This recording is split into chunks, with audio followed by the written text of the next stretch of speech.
Now for the starting lineups and batting orders for the first game of this doubleheader. Let's check in with Ralph Kainer. Okay, Bob Murphy, for the Mets. The leadoff batter will be Lenny Randle, the second baseman. Batting second and playing left field, Bruce Boisclair. Batting third and playing first base, John Milner. Batting fourth, the right fielder, Ed Kranepool. Batting fifth and catching, John Stearns. The sixth batter will be the center fielder, Lee Mazzilli. Batting seventh and playing shortstop, Mike Phillips. The eighth batter will be the third baseman, Roy Staiger, and the pitcher, Nino Espinosa, batting ninth. For the Expos, Dave Cash will lead off. He'll be at second base. Batting second, the shortstop, Chris Speier. Batting third and playing right field, Andre Dawson. Batting fourth and playing first base, Tony Perez. Batting in the fifth position, the left fielder, Warren Cromartie. Batting sixth and playing third base, Larry Parrish. Batting seventh, the center fielder, Unser. The eighth batter will be the catcher, Barry Foote. And batting ninth, the pitcher, Steve Rogers. The umpires for the game today, the first game of this doubleheader. Ed Sudol behind home plate. He is the senior umpire in the National League. The umpire at first base, Dick Stello. At second base, Bruce Fromming. And the umpire at third base, Terry Tata. Umpires at the home plate area standing there as we get set for the first game of this doubleheader and a three-game homestand. In the second ball game, Jackson Todd, who has won 2 and lost none, 1 win as a starter, will be pitching against Stan Bonson. Bonson with a record of no wins and no losses. Tuesday night, the final game of this brief homestand, it will be Craig Swan on the mound. Craig with a record of 1 win and 4 losses. Sandy Alcala will be pitching in that ball game for Montreal. He has won 1 and lost 2. Mets then go to Montreal for a 2-game set, returning to Shea Stadium for the next homestand. And they'll be playing Philadelphia on June 3rd, a Friday night ball game. June 4th, a Saturday afternoon ball game, and a doubleheader on June the 5th. Then the Cincinnati Reds, the world's champions, come in for 3 days, play Monday night, Tuesday night, and Wednesday night, June 6th, June 7th, and June 8th. So, a very short homestand, a very short road trip, and then a homestand with Philadelphia starting June 3rd, and ending with Cincinnati on June the 8th.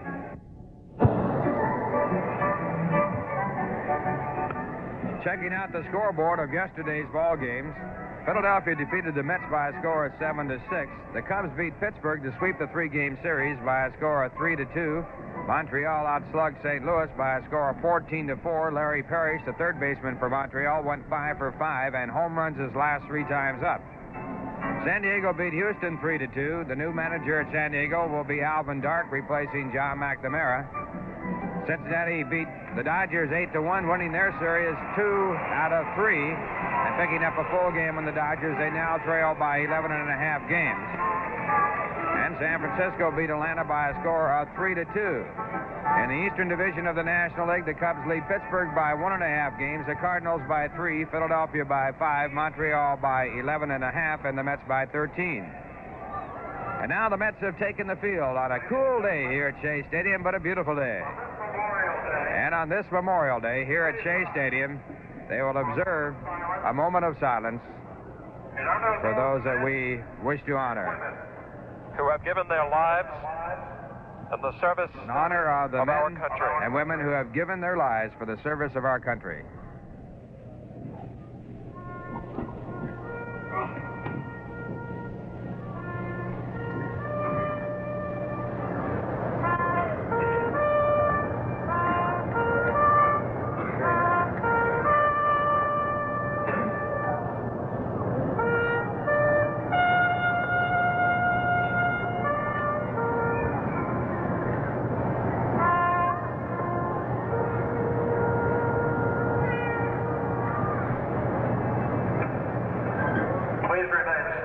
From Shea, the playing of our national anthem and the Canadian national anthem by Jane Jarvis. For the Star-Spangled Banner.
around the states in the start of a doubleheader, and it's helmet day here at Shea Stadium. If you haven't made your plans for the afternoon, there's still time to come on out.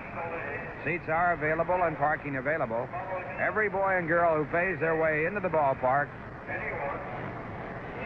and attends the ball game will receive a replica of the Mets batting helmet absolutely free.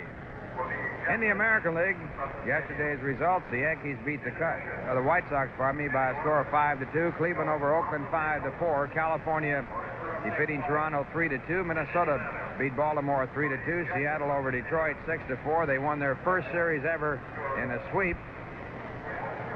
Kansas City beat Boston 3-0, and Texas beat Milwaukee 5-4. Mike Marshall pitching that ball game as a starter.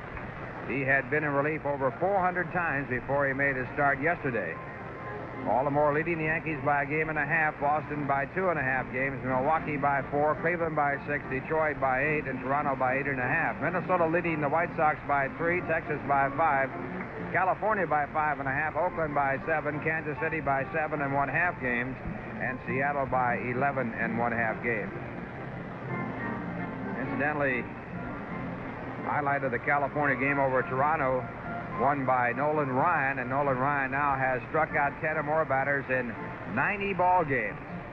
And he is just 7 short of the all-time record held by Sandy Koufax of 10 or more strikeouts in a single ball game. Koufax striking out 10 or more in 97 ball games. Well, we're all set to go here at Shea. A beautiful day for baseball. Wish you could be with us, but if you stay with us on radio, you'll be listening now to Bob Herpy. Thank you very much, Ralph, and hi, everybody. Nino Espinosa has not won a ball game since the 16th of April, and the young right-hander from the Dominican Republic hoping to snap that long, dry spell in the first game of today's doubleheader. David Cash leading off for the Expos. And a fastball over, strike one call. Cash batting .282. He's quite a hit maker. He already has 51 hits this year. And the pitch on the way, breaking ball, a slider off the outside corner. 1 ball and 1 strike.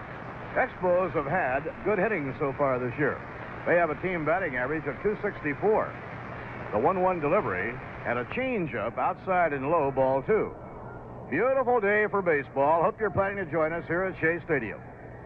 Temperature is 70 degrees and a beautiful blue sky. Breeze is blowing toward right field today. And a fly ball into short center field. Easy play for Mazzilli. And Lee puts it away for the out. So Dave Cash is out on a fly ball to center field, and it brings up the veteran shortstop Chris Speier. Speier hitting at .213 on the year. The Expos and the Giants made a straight-up swap of shortstops. Tim Foley going to the Giants and Chris Speier to Montreal. The Expos are playing their home games in the new Olympic Stadium in Montreal, and they play on AstroTurf. And a fastball over, strike one call. Montreal felt that Chris Speier covers more ground, has a wider range than Tim Foley, and that's terribly important on AstroTurf. And a line drive to the opposite field, a base hit for Speier. Running to the line to pick up the ball is Ed Kranepool. Speier going to second. The throw coming in, not in time. So Speier turns it on and stretches a single into a double. Ball was hit softly into right field and over toward the line. So Chris Speier is in scoring position on a double down the right field line. And the batter coming up will be the right fielder, Andre Dawson. Dawson, hitting .223, is out of Miami, Florida. Had a very big year playing at Denver in the American Association last year. Right-hander against right-hander as Espinosa takes his sign from Johnny Stearns. Here's the pitch on the way, and a half-swing foul. Off to the right, no play. Ozzie Virgil coaches third for manager Dick Williams. And on the lines at first base, former infielder Billy Gardner. The pitching coach is Jim Brewer. And the hitting instructor, one of the very best, Mickey Vernon. A slider swung on and foul tipped, and would count as strike 2. Beautiful day and a big crowd gathering here at Shea on batting helmet day. Mets and Expos play again tomorrow night. Then the Mets will go to Montreal to play 2 night games, come right back to Shea Stadium for the weekend series with Philadelphia. Here's the pitch on the way, high outside. 1 ball, 2 strikes. Veteran Tony Perez waiting on deck. Perez, the cleanup batter, followed by Warren Cromartie, the rookie left fielder who's doing so very well. Cromartie, just 23 years old, a rookie, is leading the National League in doubles. He has 18 already. Pitching 1-2. And a high pop fly out behind second to shallow center. Lenny Randle says, I'll take it. And in the outfield, he grabs it for the out.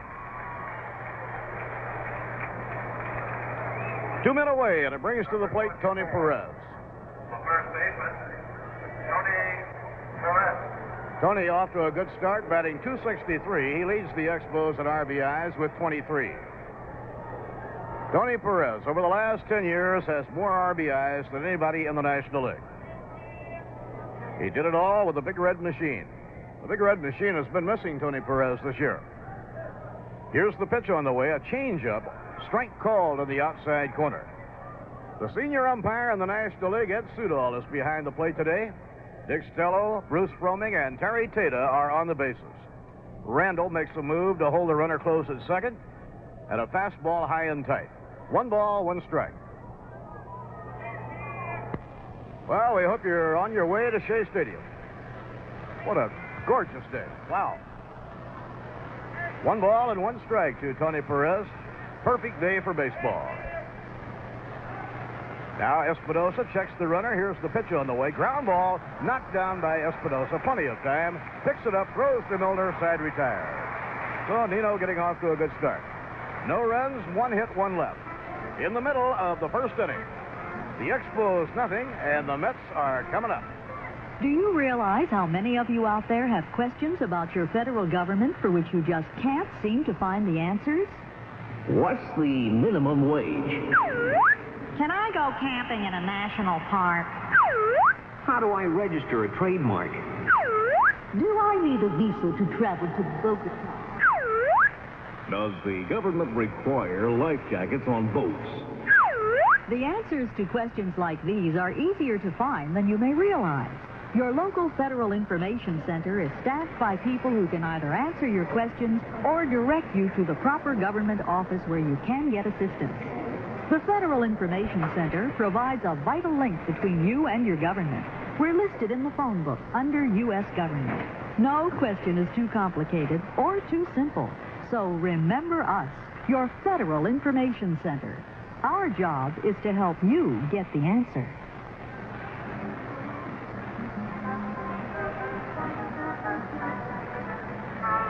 27-year-old Steve Rogers, the ace of the Montreal staff, on the mound in the first game here today. He has been pitching excellent baseball. He leads the National League in strikeouts with 67. Rogers has won 5 and lost 4. His ERA is 2.2. He lost a heartbreaker his last time out, losing to Mike Krukow, the Cub rookie, 1-0. He has 1 start against the Mets this year and went all the way and won 3-2. Steve Rogers played college ball at Tulsa University. Was a petroleum engineering student for a while. Lenny Randle will be leading off, followed by Bruce Boisclair and then John Milner. Randle is hitting .346.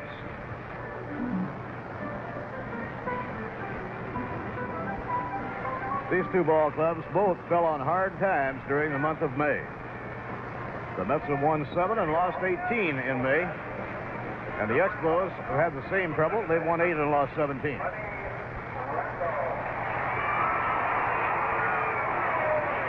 Lenny Randle getting a good hand as he stands in to lead off against Steve Rogers.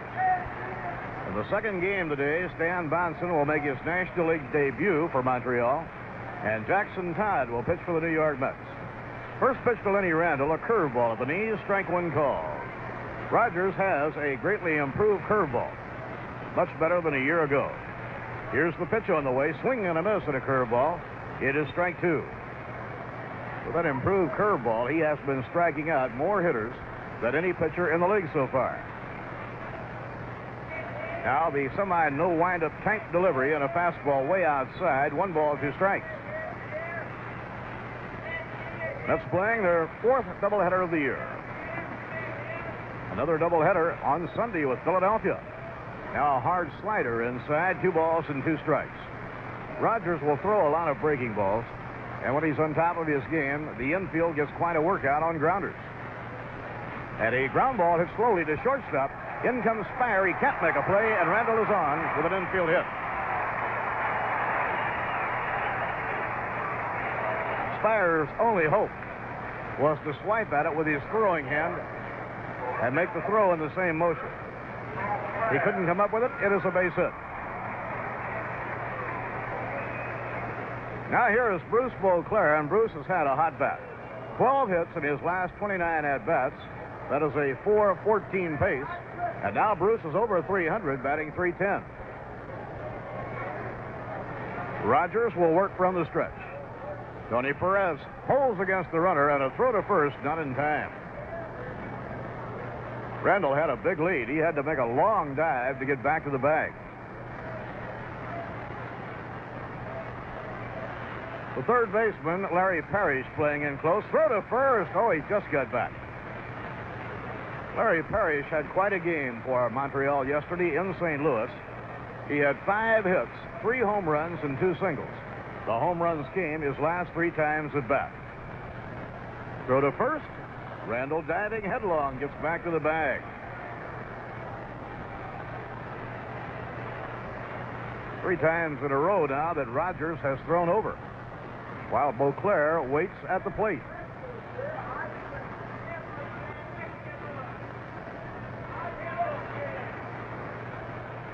Lenny Randle has stolen 6 bases. Lee Mazzilli, the team leader, with 7. He's running the pitch, and a ground ball hit towards second base. It is run down in the hole by Dave Cash, and he throws to first in time for the out. Randle was running, and then he stopped, and he started back toward first base. It looked like he was stealing, but actually he wasn't. He was just bluffing it. But then he was on his way back to first. The ground ball by Boisclair was hit over in the hole on the right side of the infield, so the only play was to first base. So Lenny Randle is on second, 1 down.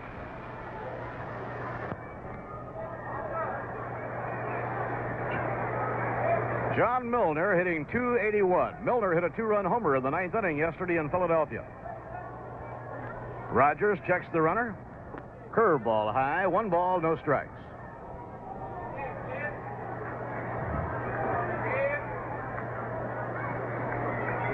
Baseball has changed. A few years ago, almost all of the action took place in the daylight on Memorial Day.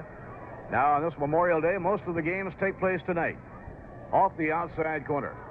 The Cubs and Cardinals play a day game in St. Louis, and the Padres and Giants have a day doubleheader in San Francisco.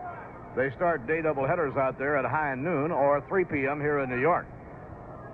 And the rest of the National League action will take place tonight. The Pirates play in Philadelphia tonight. The Braves are in Cincinnati. The 2-0 delivery by Rogers, ball 3, inside and low. And rounding out the action, the Dodgers will be in Houston. The Dodgers finally lost a series. The Reds beat them 2-1. First time all year the Dodgers have lost a series. That's amazing. Rogers behind on Milner, 3-0. Kranepool is on deck. The 3-0 pitch, strike call, 3-1. The Yankees play a night game at Fenway Park. California, a night game in Cleveland. The Brewers and White Sox will play a day doubleheader at Comiskey Park, Chicago. Then Oakland plays tonight in Detroit, Baltimore tonight in Minnesota. Seattle will play a night game, a twilight affair in Texas. So the Mariners and the Rangers have a twilight doubleheader. And Kansas City plays a night game in Toronto. 3-1 delivery. Low, ball 4. Milner is on with a walk, and it brings up Kranepool.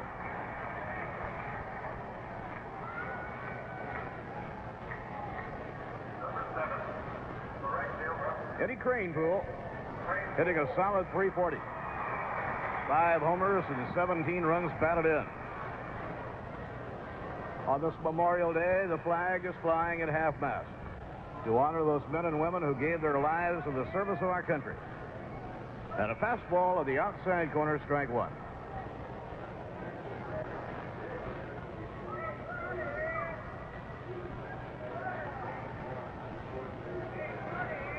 Eddie Kranepool cowtailing the batter on, waiting now on Steve Rogers. Runners on first and second and one down. Breaking ball outside. 1 ball, 1 strike.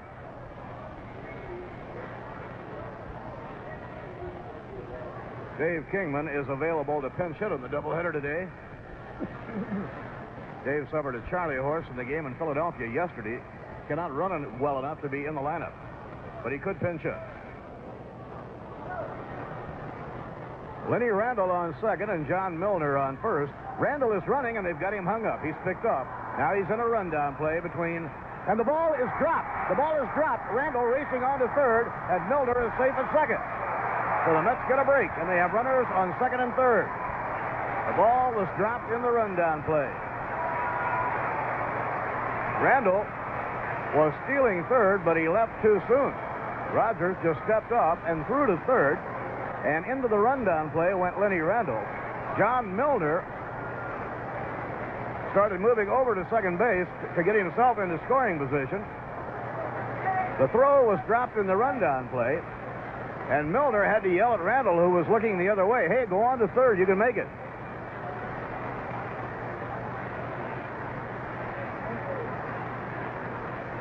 The error is charged on the throw made by Larry Parrish. Manager Dick Williams is out talking with third base umpire Terry Tata. I don't know whether he is contending that there was interference on the part of Lenny Randle or not. It will be a throwing error charged on the throw made by the third baseman, who was running Randle back towards second base. Looked like the throw could have been handled.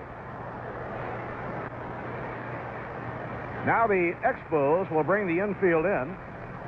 1 ball, 1 strike to Eddie Kranepool, and there are runners on second and third.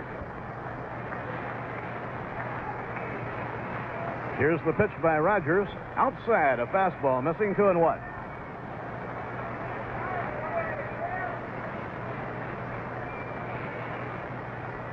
So Lenny Randle is on third and John Milner on second.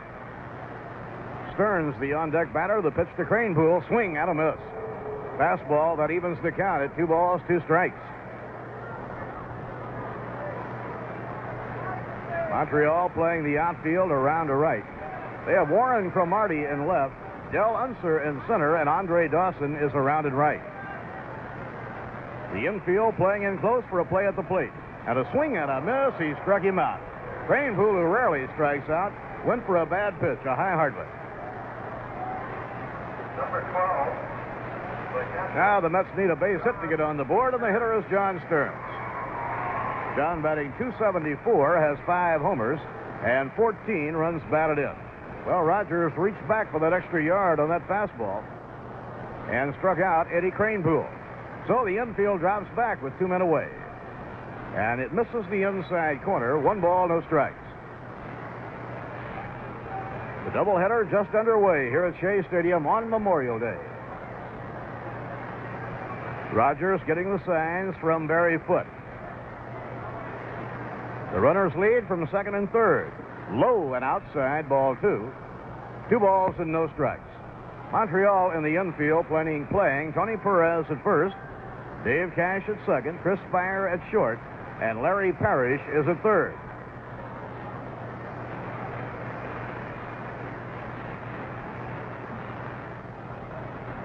Now Rogers working from the stretch.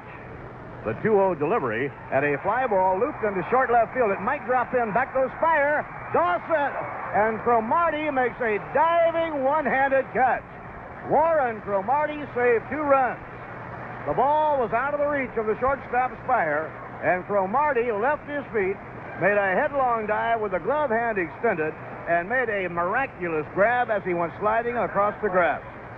What a play by Warren Cromartie, the rookie left fielder out of Miami, Florida. No runs, 1 hit, 1 error, 2 left on. At the end of 1, the Expos nothing and the Mets nothing. Taste Schaefer beer, consistently great Schaefer. From first beer to your last, it goes straight to your thirst. Beer after beer, the same great tasting Schaefer. Your last one always tastes as good as your first. Schaefer consistency starts with country pure water, heading for the Schaefer Brewery in Lehigh Valley. Their Schaefer's Kreuzen brewed, that's brewing twice. For over 130 years, it's given Schaefer a smooth, crisp, consistently great taste. Schaefer consistency. Put it to the test. You'll find your last one tastes as good as your first. Beer after beer, the same great tasting Schaefer. Your last one always tastes as good as your first. Schaefer Brewing Company, Lehigh Valley, Pennsylvania.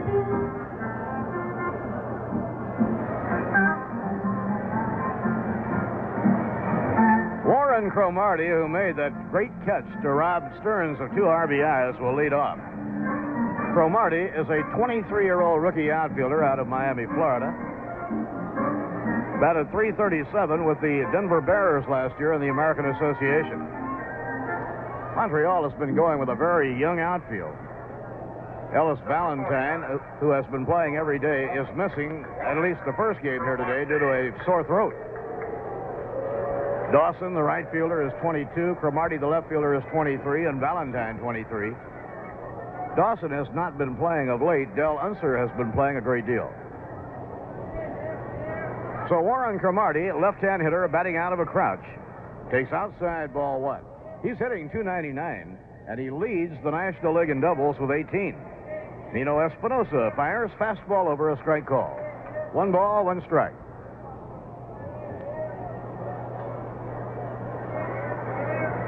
Now Nino with that big wind-up, change-up, missing inside, ball 2, 2-1. Espinosa throws quite a few change-ups.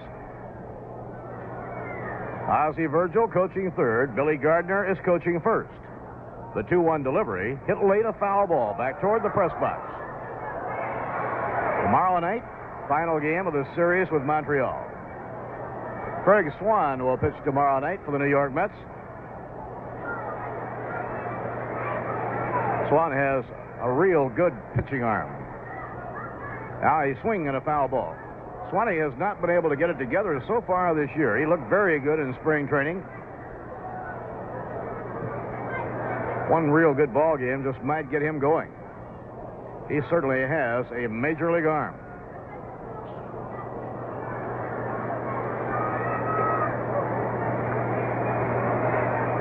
Now Warren Cromartie out of the batter's box for a moment. The count is 2 balls and 2 strikes.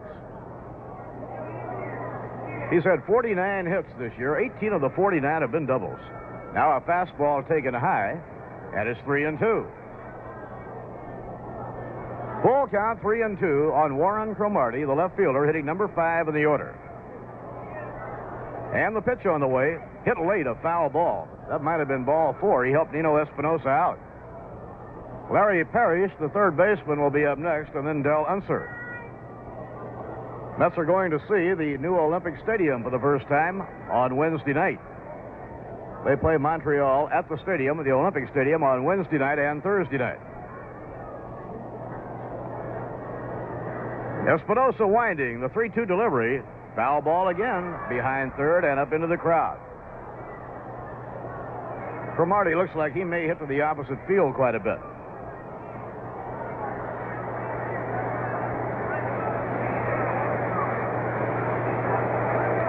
Let's have the infield straight away. But Mazzilli, the center fielder, is playing him shaded toward left center, figuring that he will hit the ball to the opposite field. Now time taken while Ed Sudol dusts off home plate.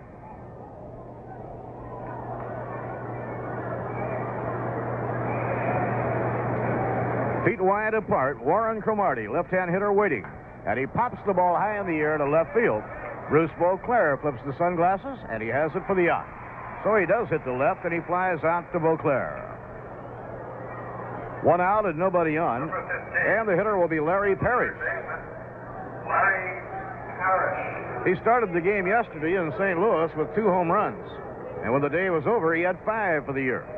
He homered his last 3 times at bat. The pitch by Nino hit hard down the left field line. Foul ball, no play. Larry Parrish has good size. He looks like he's going to be a real good hitter. He's 6'3" and weighs 200 pounds.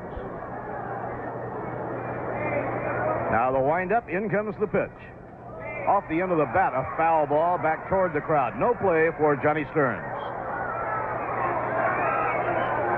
Now Nino Espinosa with a 2-strike count on Larry Parrish. Big, lively crowd here at Shea Stadium. That's hoping that the home crowd and the support that the fans give them will get them going here. The 2-strike delivery and a line drive into left field, a base hit. So Larry Parrish now has singled to left field.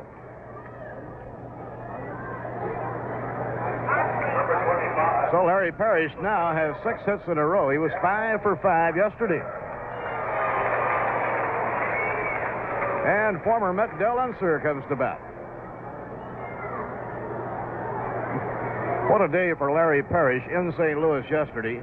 5 for 5. He had 5 runs scored and 5 runs batted in. Del Unser, left-hand hitter, waiting, and the fastball taking a high ball 1. Del Unser is hitting .341. 4 home runs and 15 runs batted in.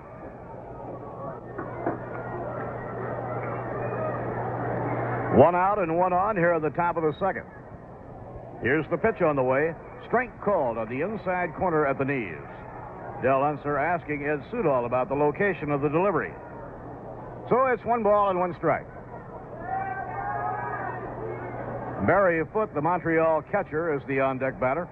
Barry has been catching the last week ahead of Gary Carter. Carter will undoubtedly catch the second ball game today. Now a throw to first, not in time.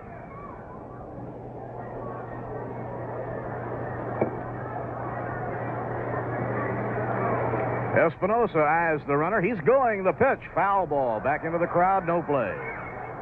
Larry Parrish was on his way.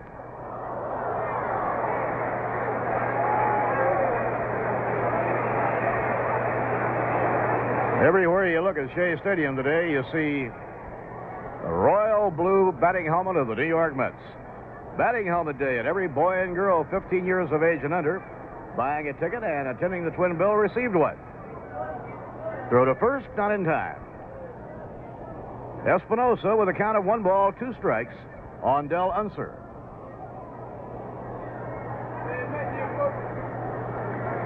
And the pitch on the way. Fastball inside. Throw to first, not in time. Good throw by John Stearns.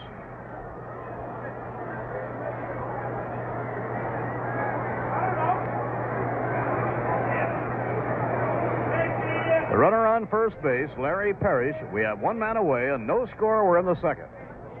Here's the pitch on the way. Ground ball bounced over the mound. Moving in quickly, Lenny Randle. He flips it back to second in time. A force play. Nifty fielding by Randle. He made a backhanded flip. He had come in between second and the mound to field the ground ball.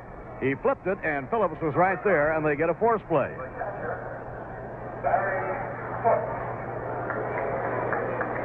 Now the catcher, Barry Foote, batting .275 coming up.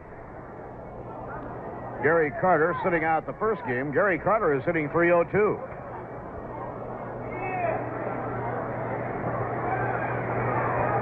Barry Foote has good size. Right-hand batter, uses an overly closed stance. And a squib that is foul down the third base line, no play.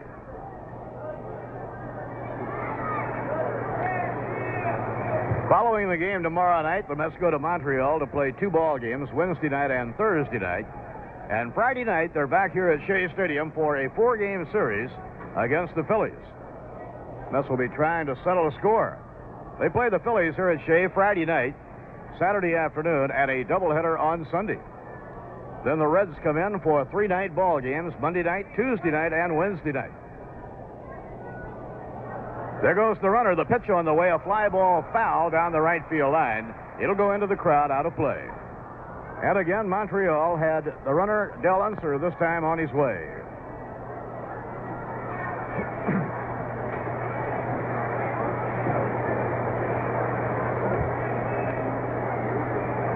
Steve Rogers comes out to the on-deck circle. It rained during the night last night. And the pitch on the way, far outside. We have a beautiful day today. Just enough rain to kind of settle the dust.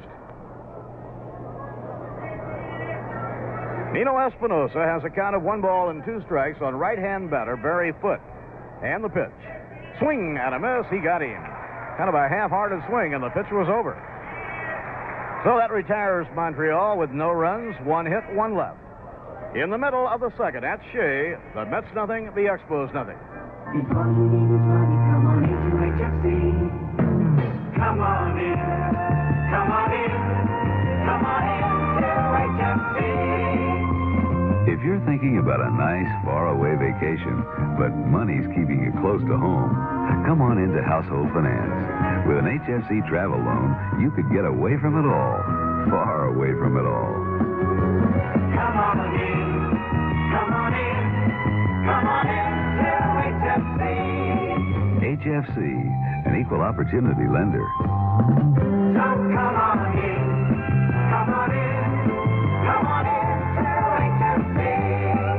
Household Finance, where people use our money to get the most out of life. Come on into HFC. At Household Finance, you may borrow up to $2,500 and choose from a wide variety of repayment loans. For a large or small loan, call HFC in New York, New Jersey, or Connecticut. See your phone book for the Household Finance office nearest you.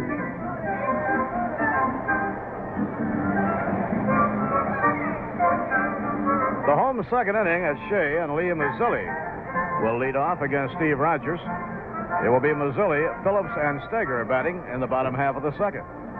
The Mets threatened and were denied 2 runs in the first inning on a diving catch made by the left fielder Warren Cromartie. Johnny Stearns had looped one out over the shortstop. It was out of the reach of Speier, and at the last moment, Cromartie, who was racing straight in, just made the dive and got it.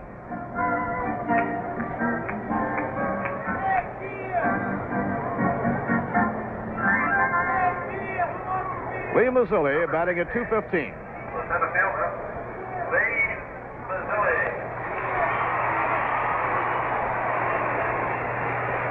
Breeze is favoring the left-hand hitters today if they can pull that ball to right field.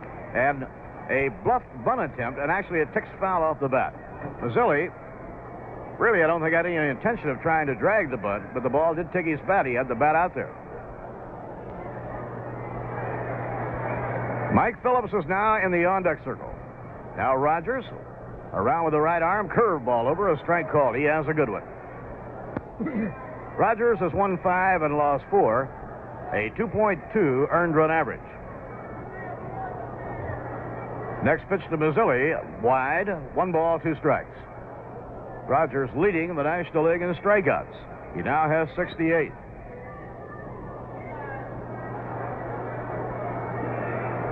Now the windup and the 1-2 delivery, low and outside, 2-2.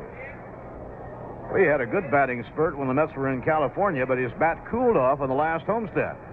So he's hoping he can get another hot streak going.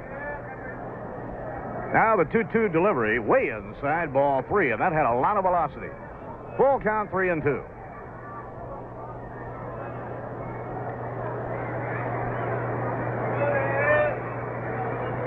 And the pitch on the way, hit foul behind third and into the crowd.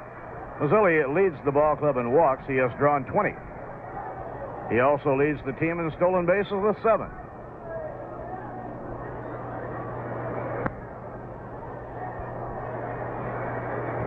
Now Rogers into his windup, the 3-2 delivery, foul ball. He did not mean to hit that. He was trying to get out of the way, and it was way inside. Mazzilli also is leading the team in runs scored. He has 19 runs scored. So he is the team leader in 3 departments, though he's hitting only .215. 3-2 pitch, foul ball behind third, no play.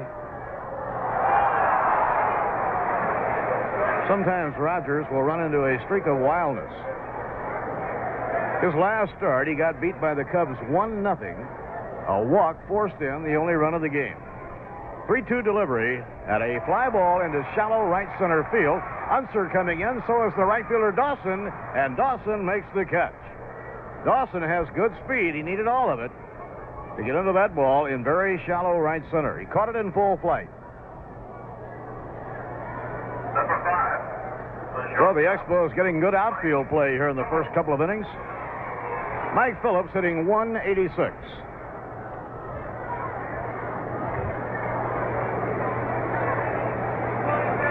The pitch by Rogers, breaking ball to start him off, and it's outside, ball 1.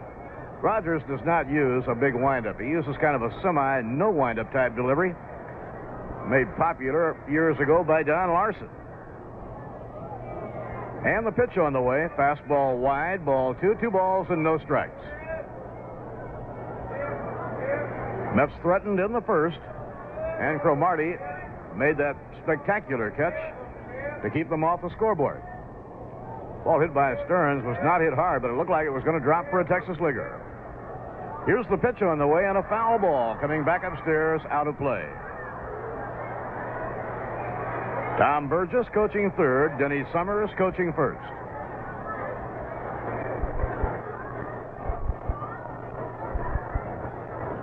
The 2-1 delivery, fastball high, ball 3, 3-1 to Mike Phillips. Roy Staiger is the on-deck batter. Pitching 3-1. Swing and a miss at a high hard one. He can throw hard. Rogers combines a good fastball and an excellent curve.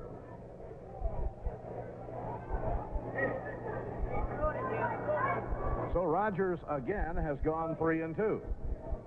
The payoff pitch and a ground ball right back to the mound. An easy play for Rogers. He throws over to Tony Perez, and we have 2 men away.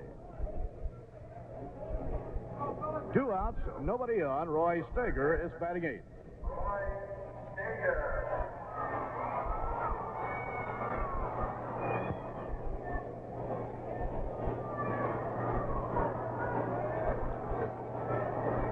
Montreal playing the infield back on the edge of the outfield grass against Roy Staiger. And the fastball sinks low. Ball 1. Rogers will throw a sinking fastball, and he'll throw a high hard one that will take off. And a strike called in the outside corner. 1 ball, 1 strike.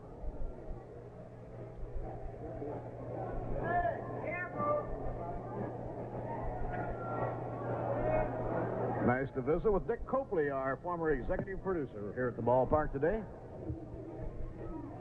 He's traded his baseball for ice skates. The 1-1 delivery, and a swing and a foul tip. 1-2 the count to Roy Staiger. We have a scoreless ball game, last of the second. Rogers is a slow worker on the mound. I guess anybody would seem slow after watching Jim Cott of Philadelphia yesterday. I'd like to watch a ball game pitched by Randy Jones and Jim Cott. Pitching 1-2, and a swing and a miss. He struck him out. Number 2 for Steve Rogers. No runs, no hits, none left. At the end of 2 innings here at Shea, the score, the Expos nothing and the Mets nothing. To see again, to walk again, to talk again, just to be again. The goal of the voluntary hospitals of the United Hospital Fund is to restore people to health. It may involve complicated surgery, miracles from the research laboratory, perhaps the services of countless strangers who become the patient's priceless allies, skilled doctors, nurses, technicians, and aides. Sometimes the way back is costly, but who can put a price on life and health? Surely not the people who once felt helpless and who now are earning a living, supporting a family, raising children. When you give to the United Hospital Fund campaign, you can be proud of helping almost 3 million people treated each year in voluntary hospitals. Giving to the United Hospital Fund is a measure of health protection for you and your family. Please be generous and give. Send your contribution to the United Hospital Fund, 3 East 54th Street, New York, New York, 10022. Thank you.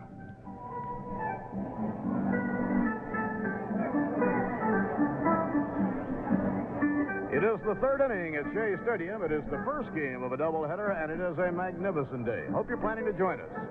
And as we go to the 3rd to pick up the action, here's Ralph Kiner. Thank you, Bob Murphy, and hi, everyone. And incidentally, if you do come to the ball game and pay your way in, 15 years and under, boys and girls will receive a Met batting helmet, replica of a Met batting helmet, and it's available all day. Number 45, the pitcher, Steve Rogers.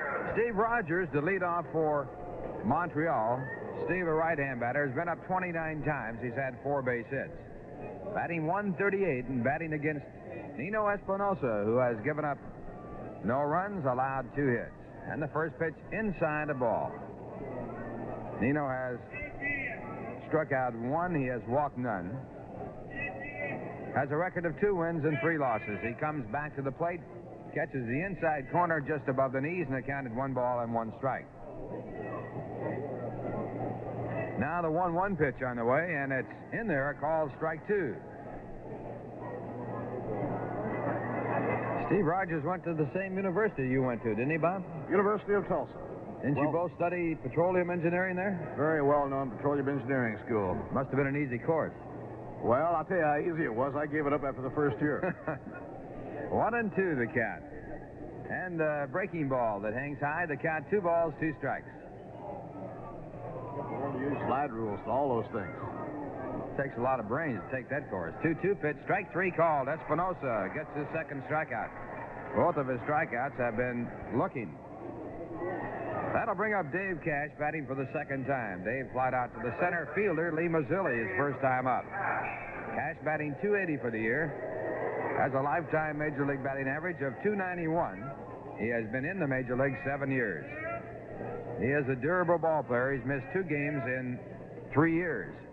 And the first pitch is taken outside the ball. 1 ball, no strikes. And Espinosa with his next pitch, a hard slider that's outside. 2-0. Cash has no home runs. He has 12 RBIs. He leads the club in base hits with 51. He's on his way to another 200-hit season. He's had 200 hits or more in 2 of his last 3 seasons.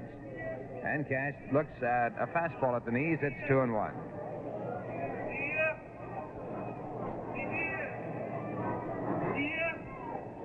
And the 2-1 pitch. Grounded out toward the second base side. Over to field it is Randle. Espinosa has to cover at first base and does in time for the out. John Milner, the first baseman, had gone for the ball and couldn't reach it. So a 4-1 play if you're scoring, and that'll bring up Chris Speier. Speier has one of the 2 hits in the game. Speier sliced a double down the right field line his first time up.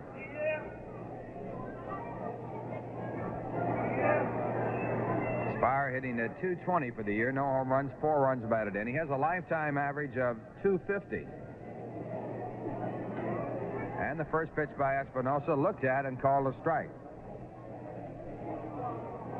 Speier has spent 6 years in the major leagues.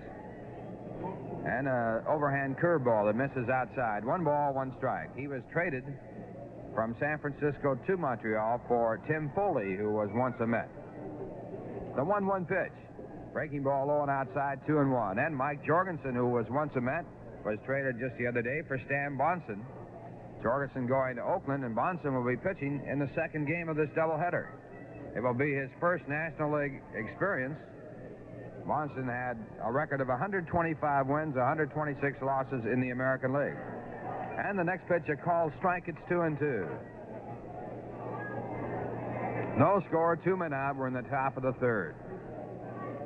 And Espinosa's 2-2 pitch just outside. It was close. Breaking ball down around the knees, a hard slider, and that puts a count at 3 balls and 2 strikes.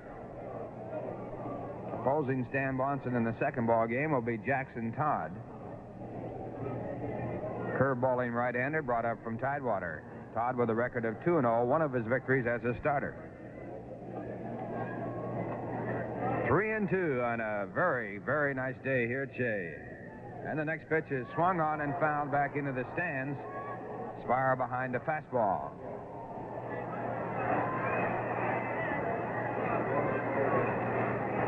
Montreal has lost 15 of their last 18 ball games. And again, the 3-2 pitch. And a breaking ball is taken down low. And the count at ball 4 as Speier goes to first base. So Nino walks his first man. That puts a runner on with 2 men out and brings up the right fielder, Andre Dawson. Dawson popped up to the second baseman, Lenny Randle, his first time at bat.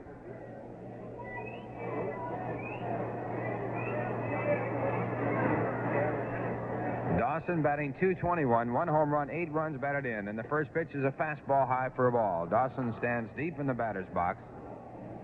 Batted .350 at Denver last year. Young right fielder. Ellis Valentine has a sore throat, so he is unable to play today. Next pitch is over, a hard slider called strike. It's 1-1. Valentine hitting at .327 with 7 home runs and 21 RBIs, out today with a sore throat. Now Espinosa at 1-1. A check at first base and the pitch. It is hit out to left field. Boisclair moving to his right side as the ball curves away from him, and he moves over near the line to make a one-handed catch at the knees to retire the side. Good play by Bruce Boisclair, the left fielder, and in the inning, no runs, no hits, no errors, a walk, a man left. And the score at the end of 2.5 innings, the Mets nothing, the Montreal Expos nothing. Well, Father's Day is Sunday, June 19th. And it promises to be a big day, not only for Dad, but also for several youngsters between the ages of 10 and 16 who attend the Mets Houston Astros game at Shea Stadium that day. That's when the Mets' first honorary Bat Boy, Bat Girl program makes its debut. Now, please listen closely, because we know all you kids who love baseball dream of having their own Mets uniform, just like the players, and serving as Bat Boy or Bat Girl for a day. Maybe your dream will come true. On June 19th, Father's Day, a committee will choose at random from each seating level at Shea Stadium a total of 8 boys and girls between the ages of 10 and 16. These lucky selections will each be given their very own complete Mets uniform, exactly like the players wear, in their own size. They'll also receive baseball shoes and a glove. In addition, 2 of these winners will be invited back to a future Met game to serve as honorary Bat Boys or Bat Girls. So make your plans to be at Shea on Sunday, June 19th, and maybe it will be your lucky day. By the way, be sure and bring Dad along, too, because the Mets will have a token of his day for him. Bottom of the third, no score, and Nino Espinosa to bat against Steve Rogers. Nino, a right-hand batter, batting for the first time, and Rogers starts off with a fastball, gets a strike.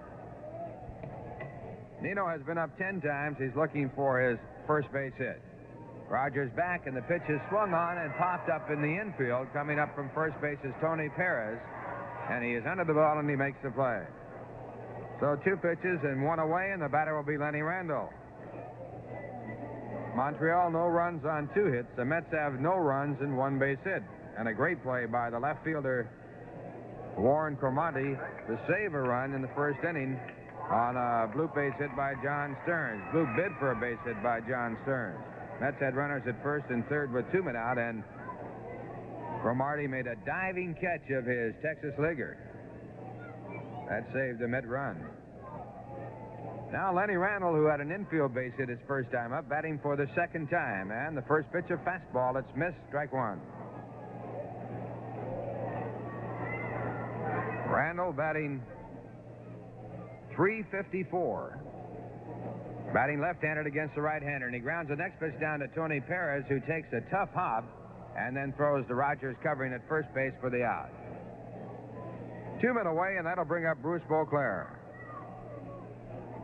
Boisclair grounded out his first time up.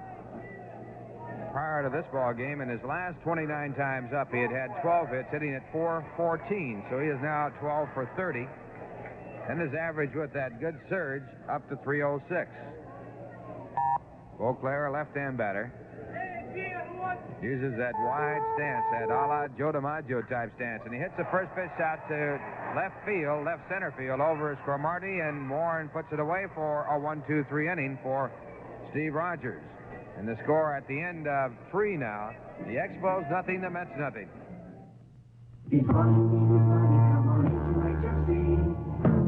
Come on in, come on in, come on in to HFC. For nearly 100 years, HFC has tried to bring you the best service possible, to be friendly, fast, and convenient. And we're usually just around the corner. And if there's ever any way we can improve ourselves, just let us know. Come on in, come on in, come on in to HFC. HFC, an equal opportunity lender. So come on in, come on in, come on in to HFC. Household finance, where people use our money to get the most out of life. Come on in to HFC. At Household Finance, you may borrow up to $2,500 and choose from a wide variety of repayment loans. For a large or small loan, call HFC in New York, New Jersey, or Connecticut. See your phone book for the Household Finance office nearest you. We're going now to the top of the fourth inning. We pause for station identification. This is the New York Mets Baseball Network. One good sport deserves another, but I'm sorry you got me, Gene Clavin. Weekday mornings from 5:30 to 10 a.m. only on WNEW New York.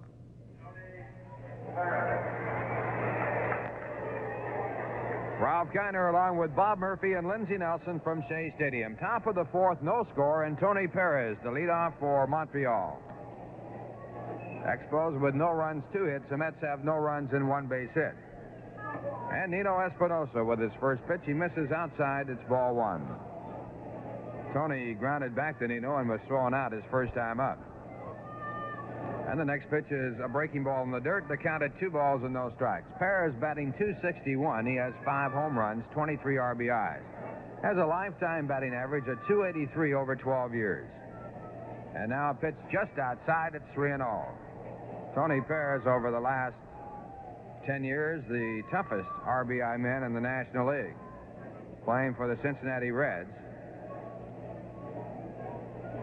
And a pitch back is over for a called strike. And now Montreal. 3-1 as Nino Espinosa works to the cleanup batter, Tony Perez. And the next pitch is swung on and fouled back to the stands on the first base side.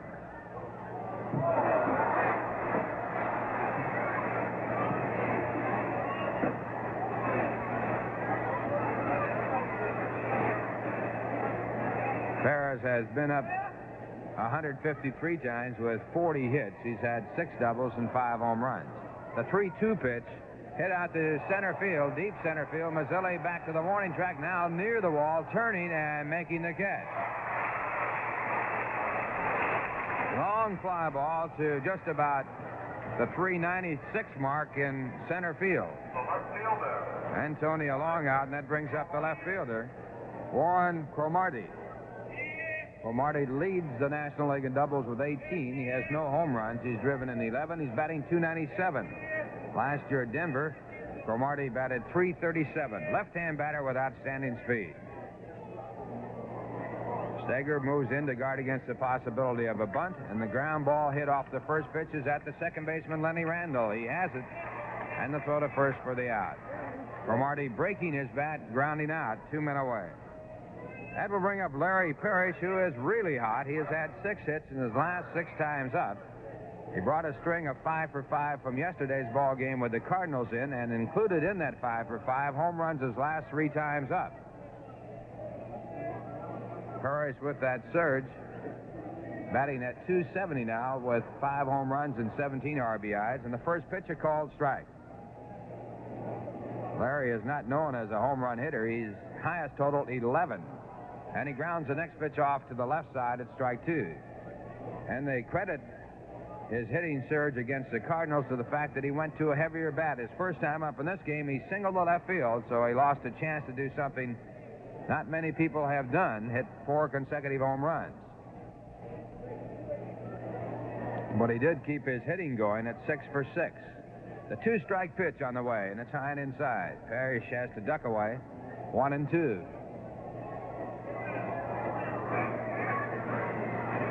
Parrish has a lifetime total of just a little over 2 years of a .250 average.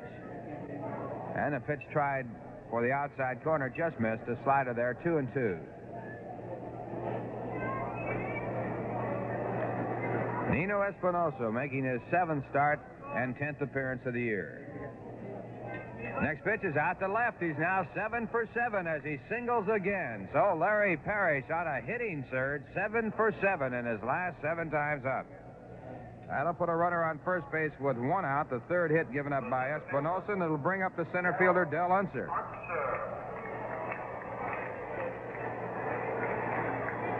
A record for consecutive base hits is 12 for 12. Walt Dropo and Pinky Higgins, the former manager of the Red Sox, the late Pinky Higgins. Mike Higgins, actually, is the way most people knew him. You had to be a friend to call him Pinky. And now Espinosa from the set position. The first pitch to Unser, taken high, a fastball missing, ball one. Unser hitting at .337. He's had 30 hits and 89 times up. Dell grounded into a force play his first time up. Espinosa over to first base with a quick toss, but Parrish, who is not a base stealer, back easily from a short lead. Now Nino sets up again. Here's the pitch. And a fastball is swung on and missed. 1 ball, 1 strike. You have to like the way Nino Espinosa works on the mound. He has an outstanding idea of where he wants to throw it. He has good location. And he mixes up a good change with his slider and fastball and overhand curve. Next pitch back is fouled in and out of the glove of the catcher, John Stearns, and the count at 1-2. Last year, Nino was at Tidewater, where he won 7 and lost 3, and then with the Mets, he won 4 and lost 4. So far this year, he has won 2 and lost 3. But he has good consistency with his pitches. 1-2 pitch is a breaking ball low and inside. Trying to get Unser to go for it, but out of the strike zone, it's 2-2.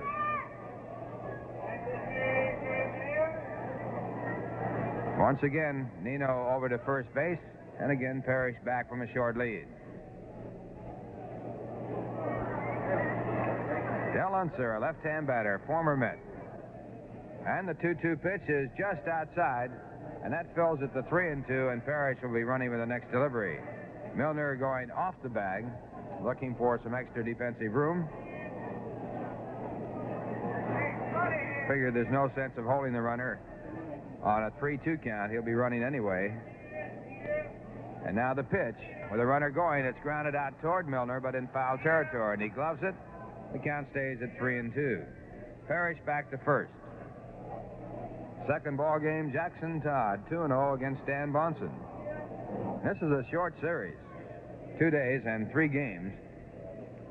Short homestand. Mets leave town after tomorrow night's game, which will see Craig Swan against Santo Alcala. Go to Montreal for 2 games, then right back with the Phillies. And the 3-2 pitch, strike 3 called, and Unser is called out on strikes.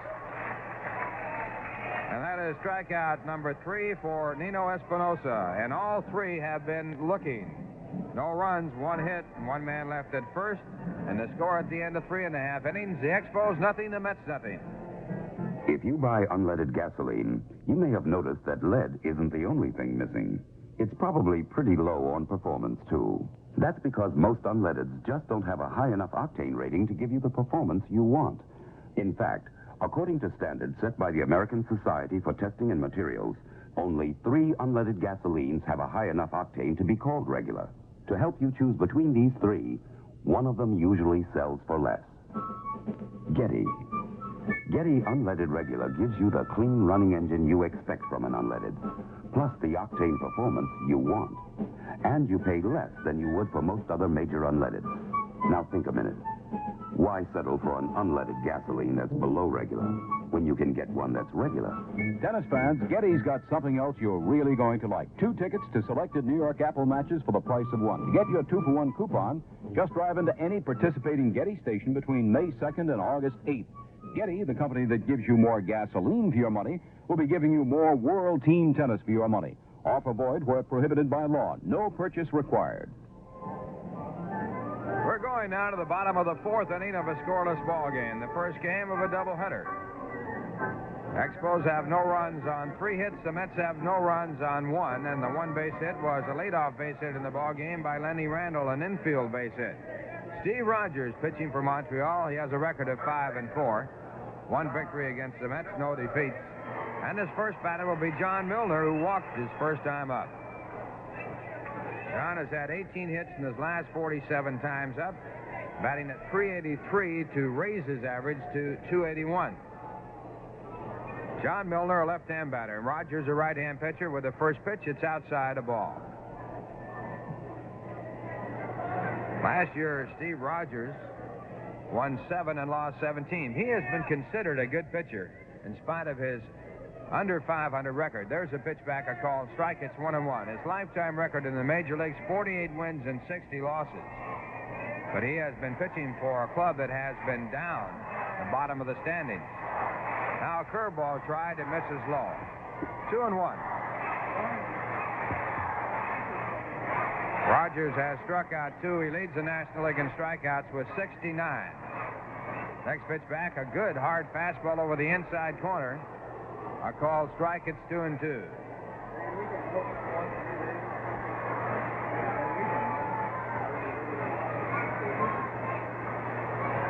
Now at 2-2, the pitch to Milner. He tries the outside part, misses just off the outside corner, and that puts it at 3-2. Rogers' first year in the majors, he won 10 and lost 5. And at 3-2, the pitch is just low, and Milner walks. Ball dropped by the catcher, Barry Foote, but picked up quickly, and Milner on at first base.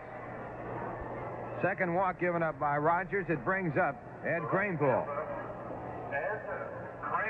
With runners at first and third, in the first inning, Kranepool was struck out on a high fastball. So Ed now batting with a runner at first and no one out. Ed has been a hot batter. He looks at a fastball, a called strike. Before this ball game, Kranepool was hitting .447 in his last 38 times up with 17 base hits. He raised his average to .340. He's 0 for 1 in this game. He's now at .336. A toss to first base, Milner back.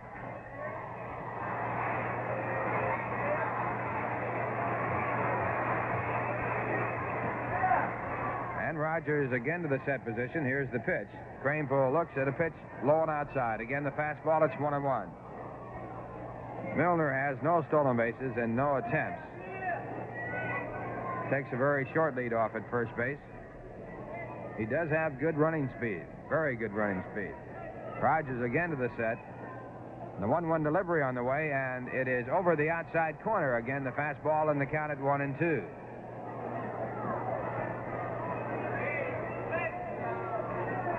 Steve Rogers, in his first year in the majors, had an earned run average of 1.54 in 17 games, winning 10 and losing 5.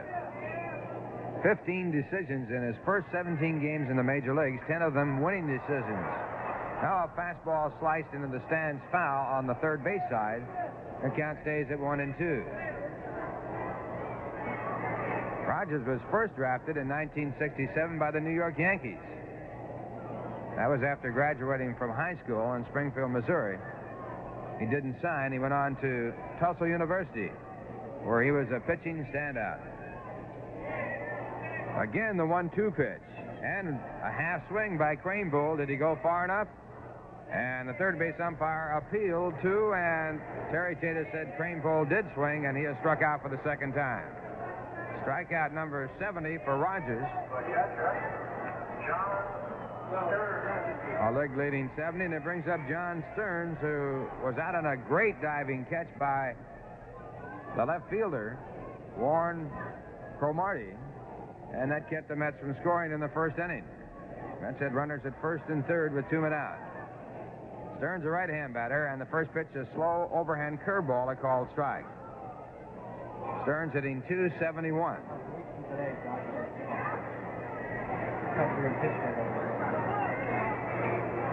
Rogers throwing a lot more fastballs in the ball game today than he has in the past against the Mets. Back with a fastball, a called strike 2. He used to throw a lot of curveballs and nibble around. He's coming more at the hitters now. 2-strike count. Rogers sets up again. Milner a short lead. Here's the pitch. And a fastball just off the plate. It counted 1-2.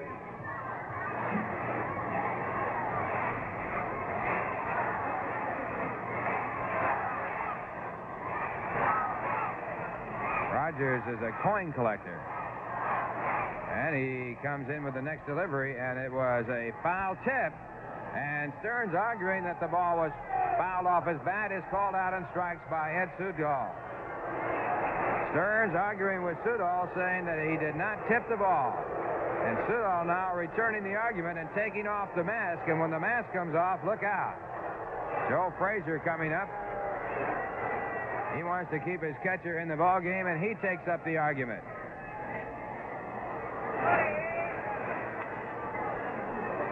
Stearns had sort of a half swing at the ball, and Sudol said it was off the bat, held onto by Barry Foote, the catcher, and therefore a strikeout. So Stearns walks away as Frazier continues the argument. That was the fourth strikeout for Rogers. And after the leadoff walk, he has struck out 2 in a row, and he'll be pitching to Lee Mazzilli when the argument stops. At the end of 2 in the American League, Milwaukee nothing, the White Sox nothing. Only action going so far, other than right here at Shea. Frazier continuing his argument with Ed Sudol, who is the senior umpire in the National League.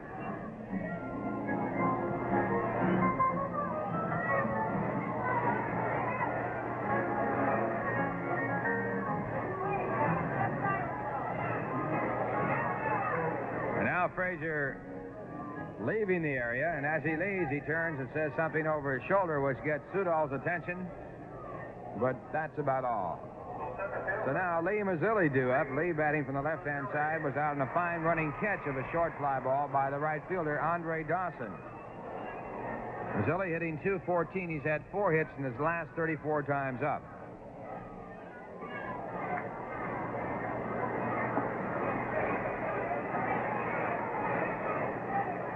Milner, the runner at first base. 2 men away, no score in the ball game. Bottom of the 4th inning, and again a toss throw over to first by Rogers.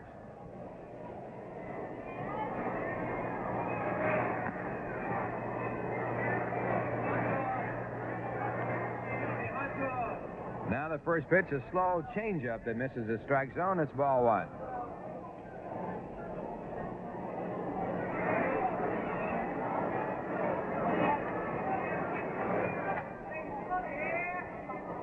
And Rogers sets up again, and here's the pitch. Mazzilli takes it low and outside. 2 balls, no strikes. Mazzilli leads the club in walks with 20. He has been on base with 20 walks and 34 base hits. 54 times the Mets are now playing their 43rd ball game. And the next pitch is high and inside, and that puts it at 3-0.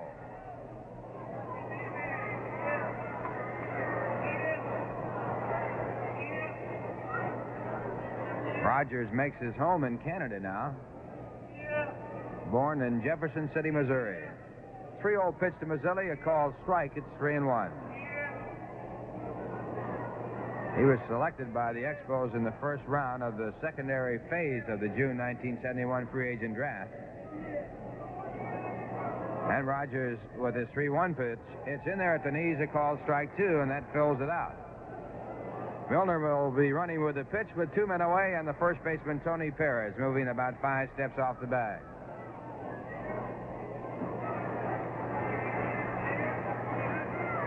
And Rogers set to go with a 3-2 pitch.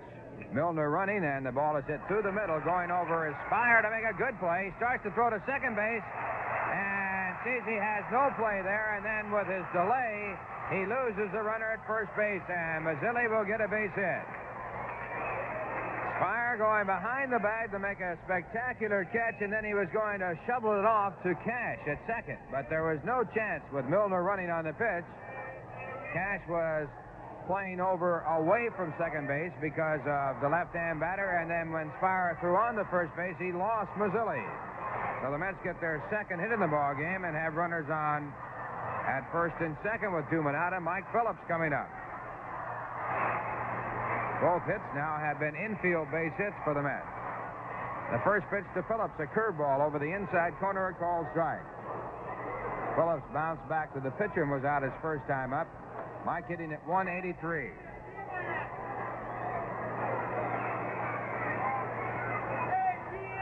And the next delivery is again the big curveball. It's in the strike zone. It's strike 2.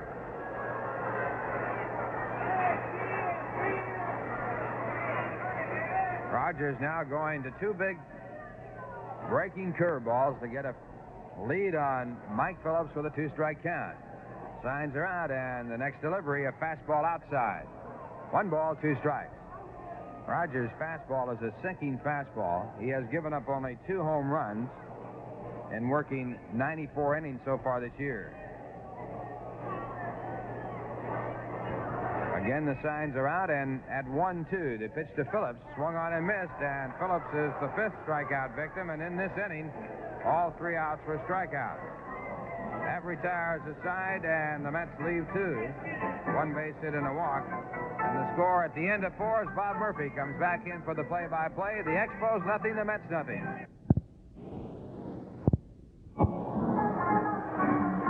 Inning number 5 at Shea. First game of the holiday doubleheader. And no score.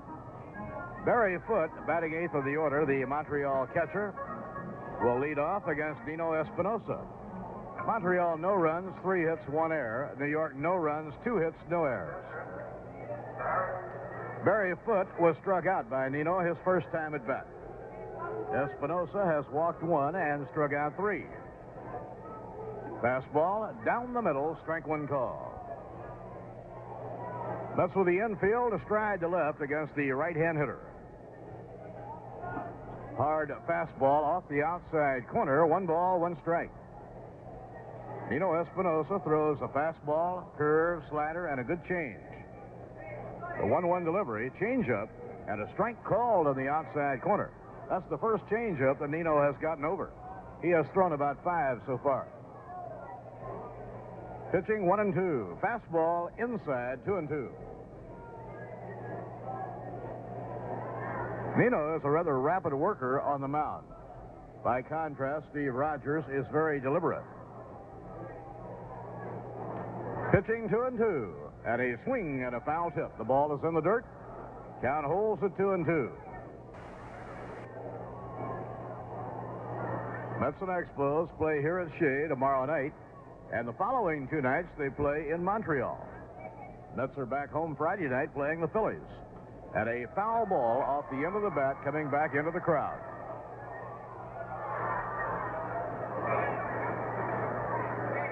Crowd would be probably around 38, maybe 40,000 this afternoon. Now the 2-2 delivery and a ground ball hit hard to short. Mike Phillips up with it. And the throw to Milner is in plenty of time for the out. 1 down.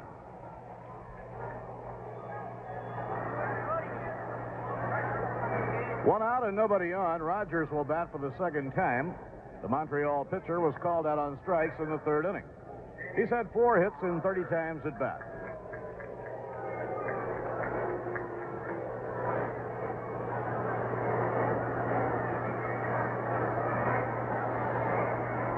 Nino Espinosa delivers, ground ball whacked to second. Nice big hop for Randle. And he throws to Milner, and Rogers is out. 2 outs and nobody on here in the top of the 5th inning. And the leadoff batter, Dave Cash, will be hitting for the 3rd time. Dave has flied to center and bounced out, nothing for 2. Dave Cash hitting .279. Played out his option with the Phillies at the end of last year and signed with Montreal. Espinosa changes up on the first delivery, and it is high, ball 1. The 1-0 delivery hit hard in the air to left field, moving over quickly. Boisclair, and he has it. So a very quick inning for Nino Espinosa. The Expos go out in order. No runs, no hits, none left. We're halfway in the middle of the 5th. The score, the Expos nothing, the Mets nothing. Very little daytime action on this holiday. It used to be that practically every game was a day game on Memorial Day, but that's not true anymore. For example, in the National League, 3 day games and 3 night games. And in the American League, 2 day games and 4 tonight. The Cubs and Cardinals play in St. Louis. The Cubs swept the Pittsburgh Pirates at Wrigley Field, and the Cubs now lead the Pirates by a game and a half. The Cubs are on top of the Eastern Division. They're playing marvelous baseball. They've won 21 of their last 26 ball games. Today, the Cubs are pitching Mike Krukow, the rookie right-hander, who lost his first 2, lost the game to the Mets, but now has won 4 in a row. Pete Falcone pitching for the Cardinals. Roy Staiger takes a strike called on the inside corner. Roy was struck out his first time up. Rogers now has struck out 5 in the ball game. and a grounder foul to the left, no play. He came into the game as the National League leader, and he now has upped his total to 72. Nolan Ryan leading the major leagues in strikeouts. Nolan just had another 12 strikeout ball game. Now Rogers winding. The pitch to Staiger taken high. 1 ball, 2 strikes. The doubleheader is underway at Comiskey Park with Milwaukee leading the White Sox 2-0 after 2 innings. Here's the pitch on the way. Breaking ball wide. 2-2. Moose Haas pitching for Milwaukee. Young pitcher is doing very well. He's 4-2. The 2-2 pitch. Wide, ball 3, 3-2. Chris Knapp started for the White Sox. Bart Johnson came on in the second. And that's all we have to report on the Major League scoreboard right now. Pitching 3-2. Hit hard, base hit down the left field line for Roy Staiger. He'll round first and be going for second. It is a ground rule double as the ball disappears into the crowd down in the left field corner. So Staiger has opened up the last of the 5th inning with a well-hit double. He pulled it, and he hit a shot between Larry Parrish and the bag and down the line into foul territory. 3rd hit of the game for New York, and it brings up Nino Espinosa. Now the Expos will play their infield to look for a sacrifice. Tony Perez at first, Larry Parrish at third, shorten up to play for the bunt. Rogers working from the stretch. Here's the pitch on the way, bunted, and it is a foul ball. Foul ball down the third base line.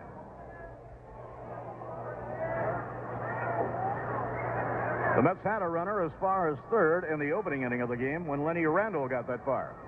Neither team is on the scoreboard, and we're in the bottom half of the 5th inning. Rogers lost his last start 1-0 to Chicago. Lenny Randle is the on-deck batter. And again, they play for the bunt. Here's the pitch on the way. Bunted. Fair ball this time. A good bunt. Up with the ball, Rogers. The throw to first in time for the out. Dave Cash handling the throw at first base. So Nino does the job, advancing Staiger to third.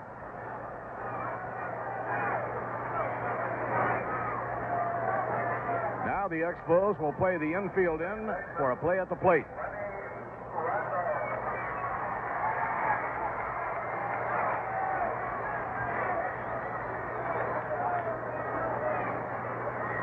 Lenny Randle has an infield hit in 2 times at bat. That's in need of a long outfield fly here to get us run home. Rogers working from the stretch. And a swing and a miss and a breaking ball.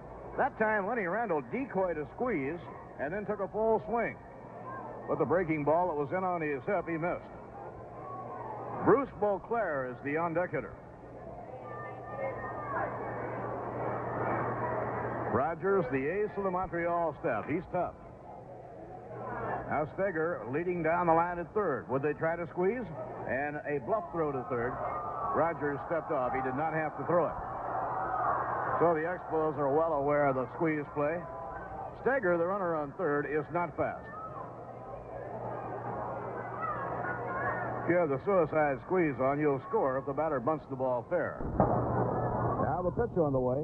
Breaking ball high outside. 1 ball and 1 strike to Lenny Randle.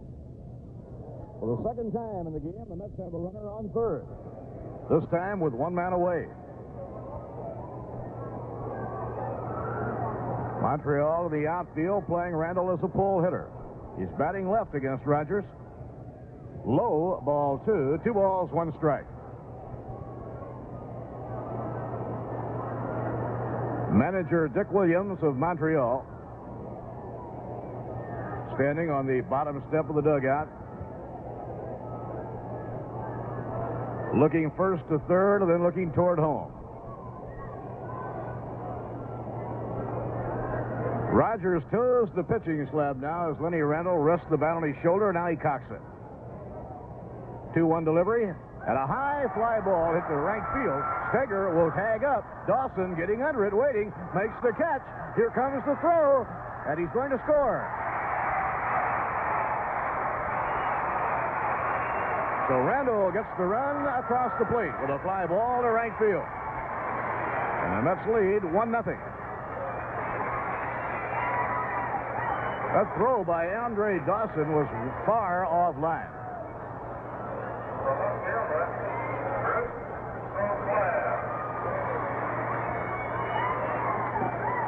RBI for Lenny Randle. We have a 1-0 ball game, New York leading, and now the hitter is Bruce Boisclair. In comes the pitch to Bruce, and the sinking fastball is low, ball 1.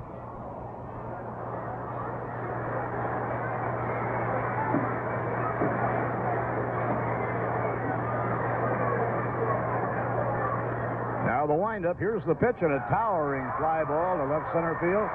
Moving in is Del Unser, the center fielder, and in left center he gathers it in for the out.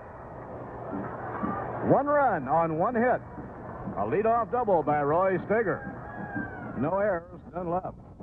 Now at the end of 5 at Shea Stadium, the Mets won, the Expos nothing. And the ground crew out manicuring the infield as we go to the 6th inning. First game of a doubleheader, and what a gorgeous day in New York. We hope you're planning to join us. We still have a lot of baseball left. Second game today, Jackson Todd tries for his 3rd win without a loss. And Stan Bonson makes his National League debut for the Montreal Expos. Chris Speier leading off against Nino Espinosa. The Expos have 2, 3, and 4 in their batting order coming up. Nino into his windup, the pitch. Fastball, a strike call. Nino Espinosa has walked 1 and struck out 3. Allowed no runs, 3 hits. Changeup hit hard, base hit right down the line. And Speier will be going for a double. He's around first on his way. No, he holds up. Good throw coming in from Boisclair. He wisely held up.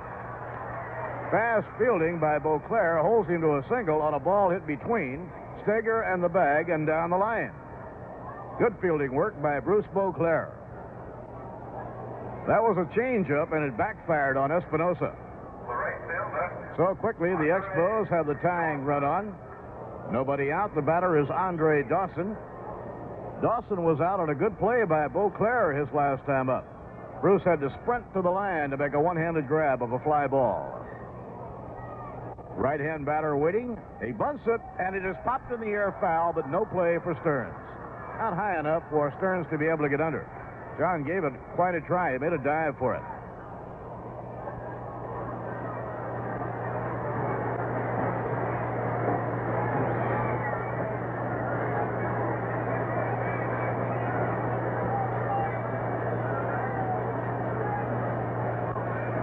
Today's baseball quiz is on the board, and it says that Expo manager Dick Williams is one of 3 non-Yankee managers who piloted his club to back-to-back World Series titles. Can you name the other 2? Espinosa from the stretch. And the pitch to Dawson, a pitch out, nothing was on. 1 ball and 1 strike.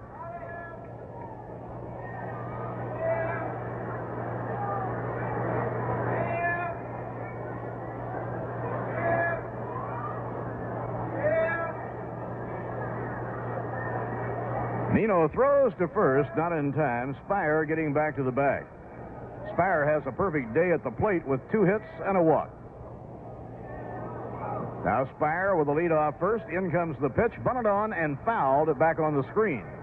1 ball, 2 strikes to Andre Dawson. Mets lead 1-0. We're in the 6th inning.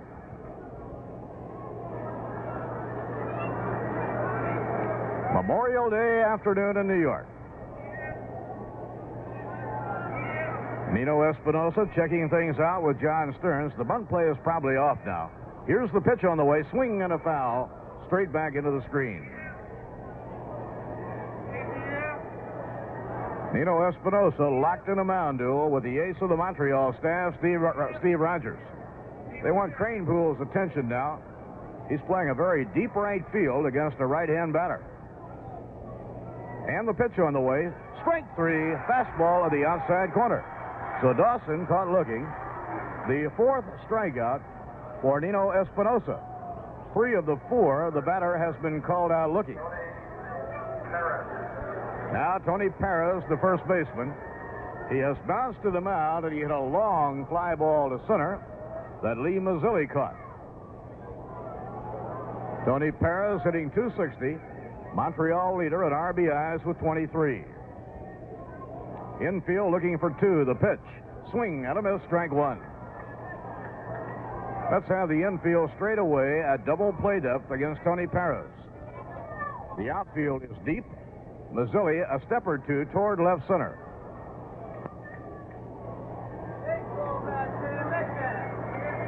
Nino Espinosa will check the runner at first. Here's the pitch on the way. Foul ball behind first, up in the crowd.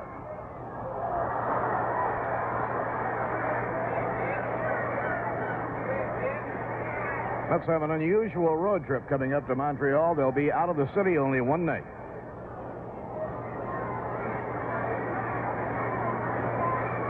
The 2-strike delivery, too high. 1 ball, 2 strikes. They will leave Wednesday noon, go to Montreal, play Wednesday night, stay overnight, play Thursday night, and come home after the game Thursday night.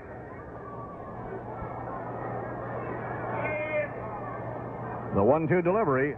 Fly ball well hit to right field. It's deep. It might go out of here. Kranepool going back, but it's gone. A 2-run homer to right field. Well, the Mets have just moved Kranepool back deep, but you can't put him in the bullpen. So Tony Perez has tied it up has put Montreal ahead with his 6th home run of the year. He now has 6 homers and 25 runs batted in. He went with the pitch, a fastball over the outside corner. He hit a towering fly ball to right. It landed in the bullpen. Skip Lockwood is throwing in the bullpen.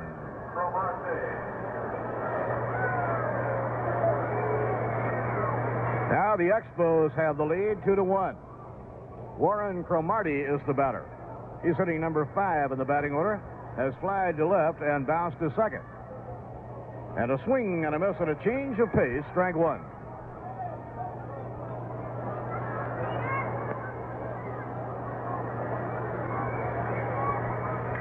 And a line shot to left center field, base hit.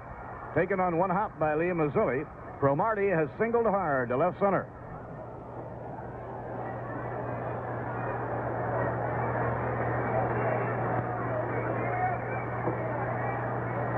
Third hit this inning now off Nino Espinosa, so time is taken. And John Stearns goes out to the mound. Skip Lockwood has been throwing for about 5 minutes in the bullpen. Espinosa had the Expos blanked over the first 5. But Chris Speier opened up with a base hit here in the 6th inning. Andre Dawson was caught looking at a 3rd strike. But Tony Perez lofted a home run to the opposite field. Bob Myrick getting up in the bullpen now to work along with Skip Lockwood. Larry Parrish is the batter. He has 2 for 2 and 7 straight hits. And he's hit by a pitch ball. Larry Parrish hit on the arm by a pitch ball. That one got away from Nino Espinosa.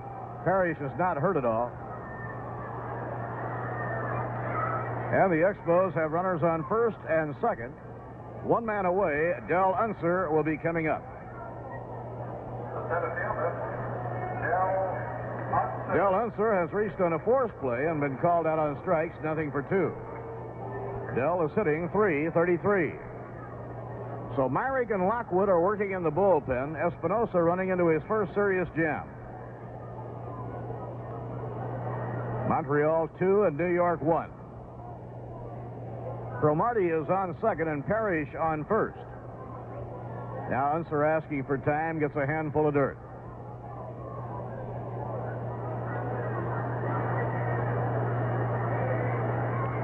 Nino Espinosa getting his information from John Stearns. The infield looking for 2.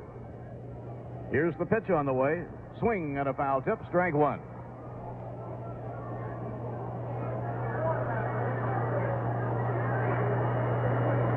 Mets scratched out a run in their half of the 5th inning for a 1-0 lead, quickly erased by the Expos.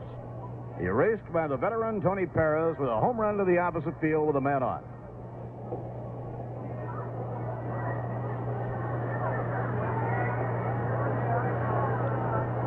Del Unser, left-hand hitter, standing in.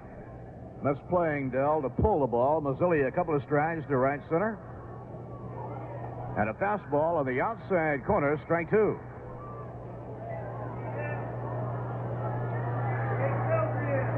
Nino now has given up a total of 6 hits.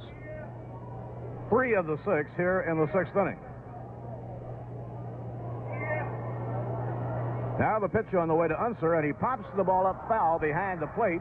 Stearns coming back. He'll have room, and he grabs it for the out.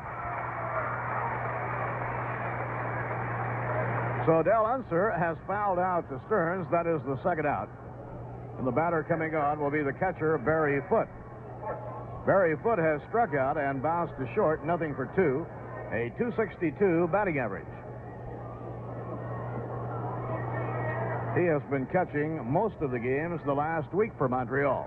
Until then, Gary Carter was behind the plate almost every game.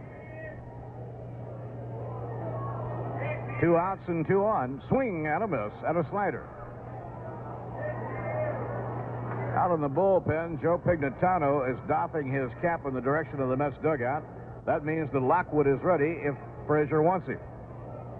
And the pitch on the way, and a strike called in the outside corner. Now Nino Espinosa with a 2-strike count on Barry Foote. 6th inning, the Expos with a 2-1 lead. The 2-strike delivery missed the outside corner. A good-looking fastball by Espinosa.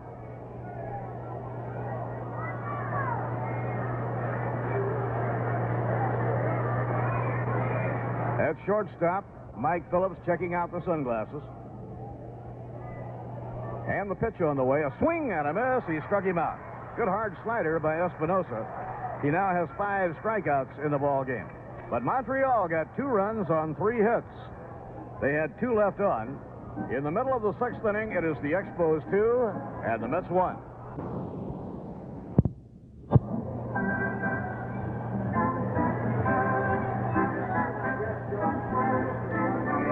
Down by a run. The Mets come up in the bottom half of the 6th inning. They will have the middle of the batting order, John Milner, Ed Kranepool, and John Stearns getting a turn. First game of a doubleheader. Jackson Todd and Stan Bonson are the pitchers in the second ball game. Craig Swan pitches tomorrow night for the New York Mets.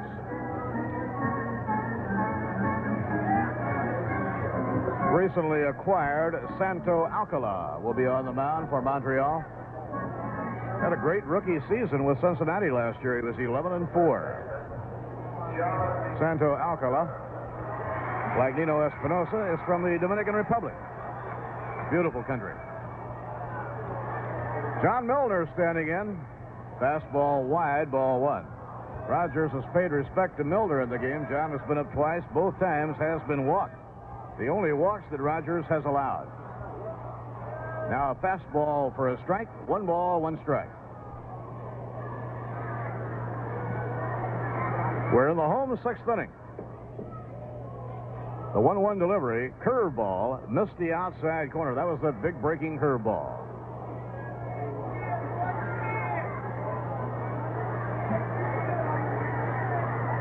Now the pitch on the way, and a swing and a miss at a high hardwood. It's 2 balls and 2 strikes to John Milner.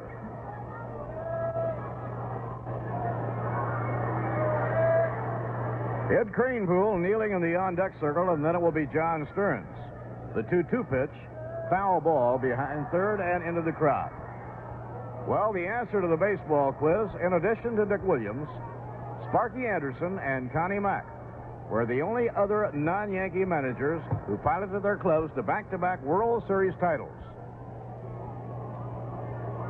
Pitch to Milner, fouled again, this time down the left field line over into the box seats. The Mets scored in the 5th inning when Roy Staiger doubled, leading off. Espinosa bunted him to third, and he scored on a sacrifice fly by Lenny Randle. 2-2 delivery, and a ground ball hit slowly. Dave Cash moving in, has an easy play, throws on to first in time. So Milner is out on a slow bouncer. Eddie Kranepool coming up. Kranepool has struck out twice. Very unusual for Kranepool. He rarely strikes out.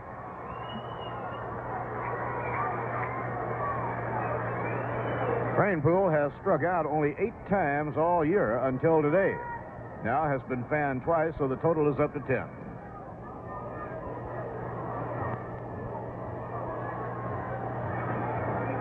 Rogers deals. Curveball outside. 1 ball and no strikes. Rogers 5-4 on the year. He has been Montreal's best pitcher.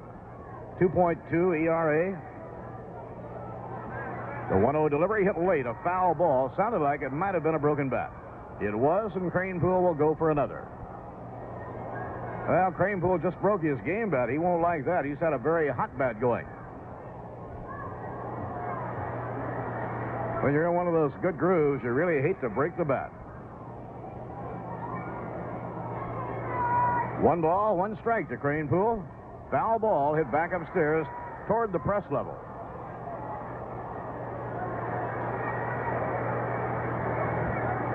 Beautiful crowd on hand on this Memorial Day.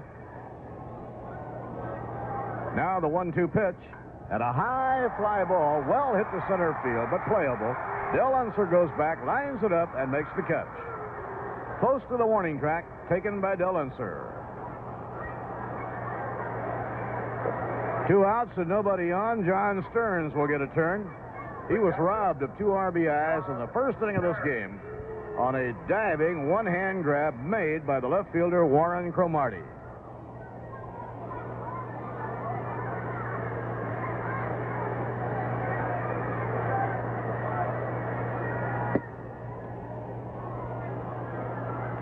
Two outs and nobody on. Montreal leading by a score of 2-1, and we're in the last of the 6th inning. And a high foul fly down the right field line. This will drop into the crowd. Everywhere you look at Shea Stadium today, you see the bright blue batting helmet.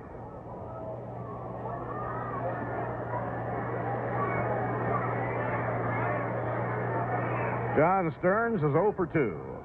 And a high inside delivery, 1 ball and 1 strike.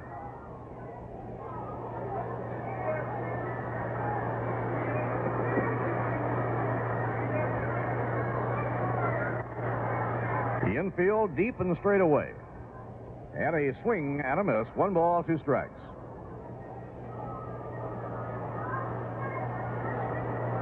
Wind has been rather light and variable.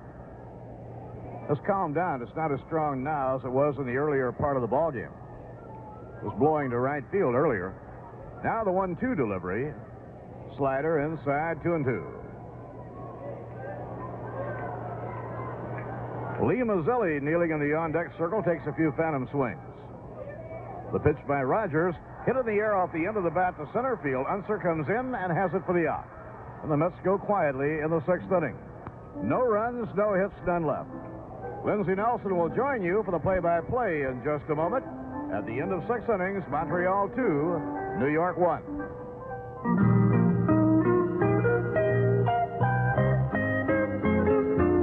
What's the big idea? The big idea is the Astoria idea. An idea designed to come through with many happy returns for you. Easy Chair money. Another big idea from Astoria Federal. Sit back and relax while your money's earning you a big 5.47% a year on your 5.25% passbook savings account. And your money's yours when you want it with no loss of interest. Astoria has other big ideas and high-yield savings certificates, and every Astoria account earns the highest rates the law allows. Yes, big ideas come naturally from the nice people with over $1 billion behind them. An idea designed to come through with many happy returns for you. The Astoria idea.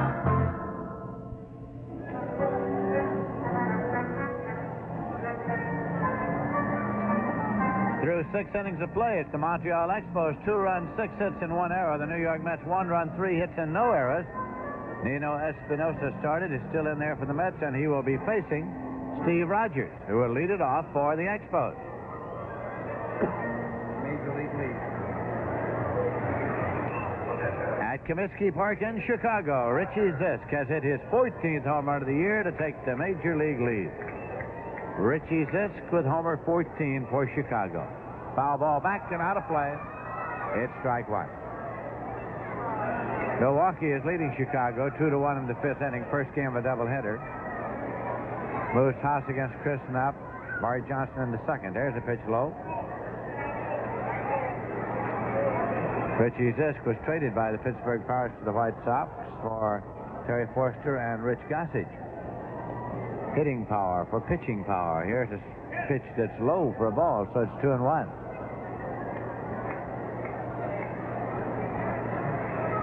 And a 2-1 delivery is in there for a call strike to make it 2-2 now. To Steve Rogers, who's followed in the order by Dave Cash. Rick Baldwin is up and throwing in the Met bullpen. Rick Baldwin. Fastball right in there for a called strike. Caught him looking. Strikeout number 6 for Nino Espinosa.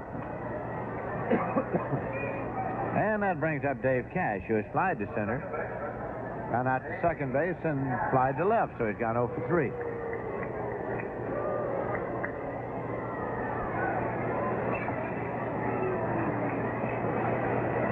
That's low and away for a ball.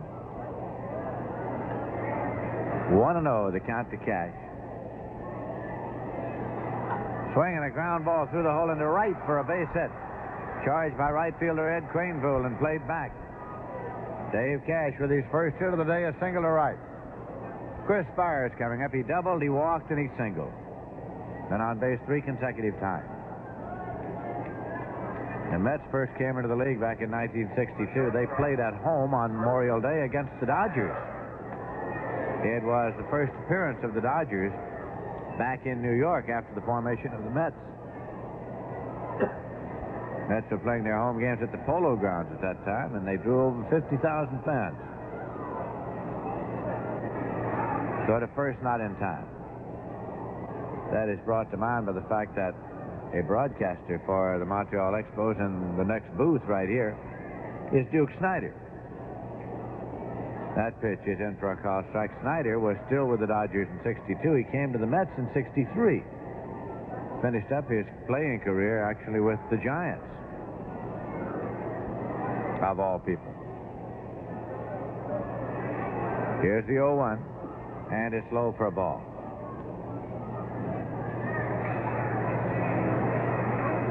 Duke Snider was a minor league manager in the Dodger organization after his playing days were over. 1-1, and pitches it on the ground through the hole into right for another base hit. Cash is around second on his way to third. Kranepool up with the ball, returns it runners at first and third. Chris Speier with his third base hit of the day. So now, with one man out, Montreal has runners first and third, and Andre Dawson coming up. He has popped out, flied out, struck out 0 for 3. But Espinosa has his work cut out for him now. Dawson bats number 3 in the order. Although he's hitting .216 for the year. He's a right-hand batter. Espinosa off the stretch. Pitch misses outside for a ball. Tony Perez is on deck.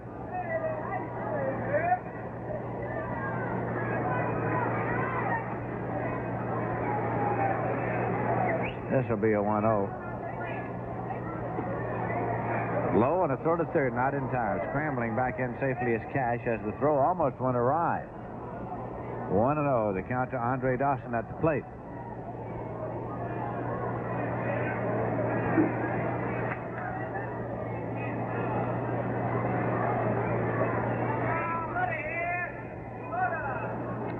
Little trouble by the sign. Andre Dawson is backed out and wants third base coach Ossie Virgil to run through him again for him. He does, and Dawson's back in and waiting. Swinging a ground ball, foul back of third, fielded by Ossie Virgil, the third base coach. 2-1.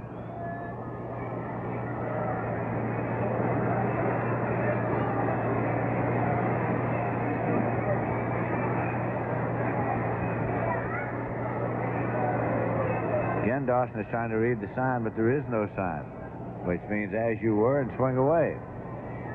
This will be a 2-1. Swung on and hit on the ground, foul back of third, on by Virgil this time.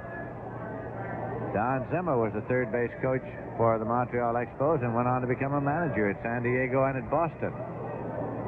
Dick Williams was the third base coach for the Montreal Expos and went back to managing the Oakland A's and the Cal Angels, and then back to the Montreal Expos. Dave Bristol was the third base coach of the Montreal Expos and went on to manage the Atlanta Braves. I see Virgil may have aspirations. He finally called Andre Dawson up there for a little direct communication, indicating that there was some difficulty with getting the sign. Runners first and third. The pitch swung on, lined up the right field line. And it is short, hopped and by Kranepool. It'll roll all the way to the wall. 1 run has scored. 2 runs will score, and maybe 3. They're all getting a shot. He's coming to the plate, and here's the throw, and 3 runs have scored. Dawson made it all the way around as Kranepool tried a shoestringer in right.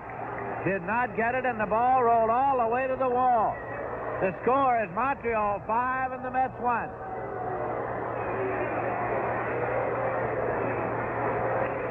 It was a line drive into right field.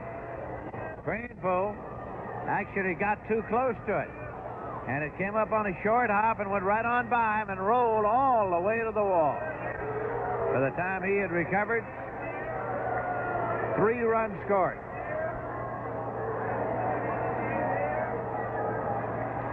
We pause for station identification. This is the New York Mets Baseball Network.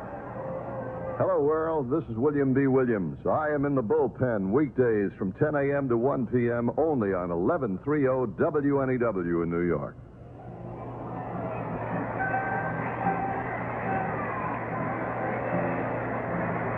This is Lindsey Nelson with Ralph Conner and Bob Murphy at Shea Stadium. Nino Espinosa is being removed from the game by manager Joe Frazier, who is holding the ball awaiting the arrival of the replacement, who will be Rick Baldwin. Baldwin has appeared only once since being brought up from Tidewater. He worked 2/3 of an inning. That was against the Pirates in Pittsburgh and allowed no runs, no hits.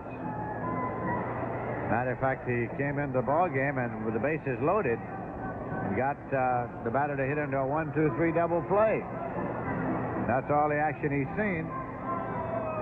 That last play was scored as a single, 1 run batted in, and an error charged on right fielder Ed Kranepool that allowed Speier to score and Dawson to come all the way around and score.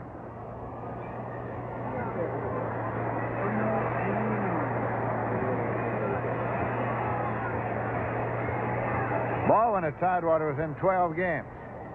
Pitched 36 innings, allowed 11 earned runs, walked 11, struck out 20. Had a record of 4-1 and 3 saves and an ERA of 2.75. Number 45.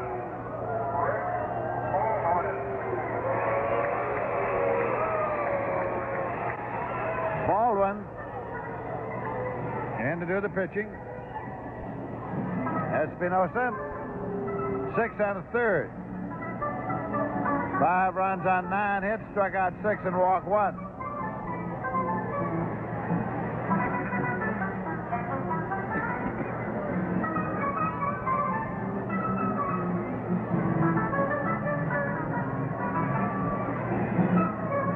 In the National League,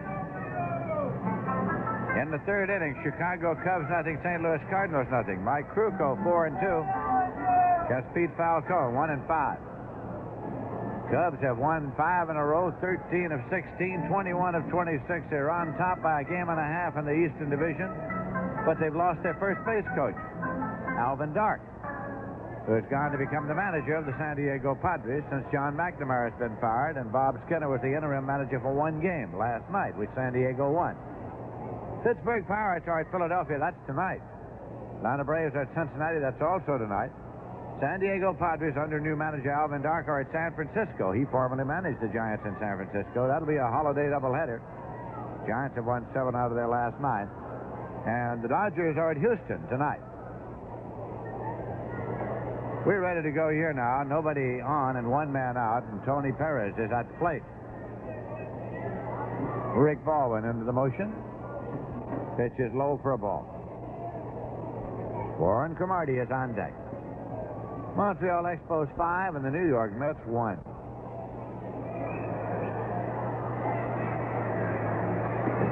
That's low for a ball. 2-0 is the count.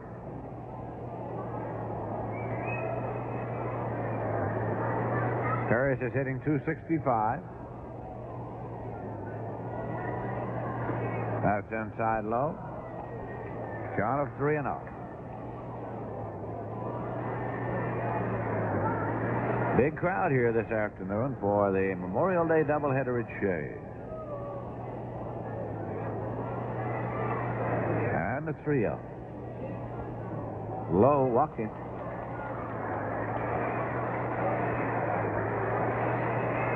Perez down to first. Still one man out, and Warren Cromartie's coming up. Fly to left, grounded out, and had a base hit.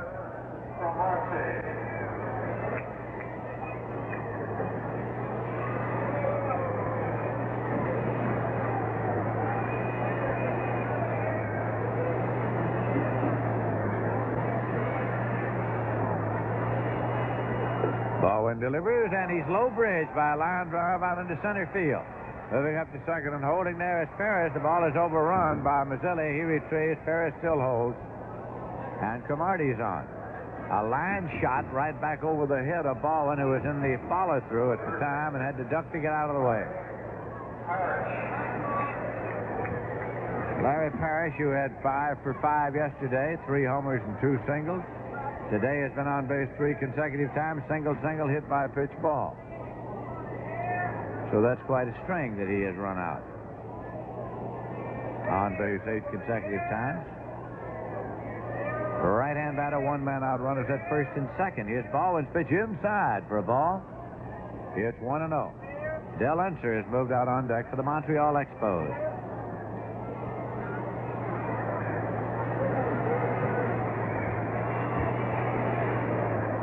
Here's the 1-0, and it's in there for a called strike. It's 1-1.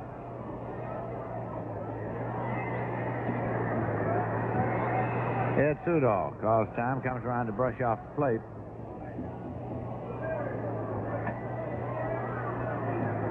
Extra innings, Ed. New York Mets in their history have played games that lasted 23 innings, 24 innings, 25 innings. Sudol was the plate umpire of all 3 of them. Now Baldwin delivers. Curveball swung on and missed. It's 1-2.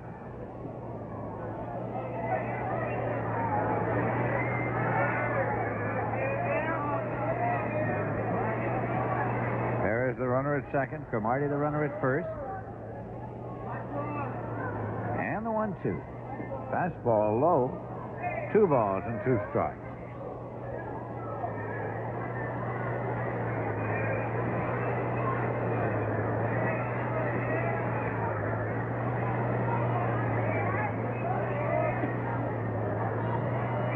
Here's the 2-2. Swung on and missed, struck him out. So finally the Mets goodbye Larry Parrish. A strikeout. Credited to Rick Baldwin. 2 away. Del Unser's the batter. He's gone 0 for 3 this afternoon. Unser's grounded into a force play, was called out on strikes and fouled out to the catcher.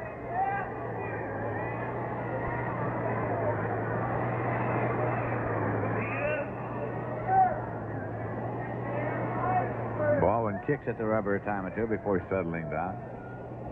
What a bright, sunny day here at Shea. Blue sky overhead. Swing and a miss, and it's strike 1 to Del Unser.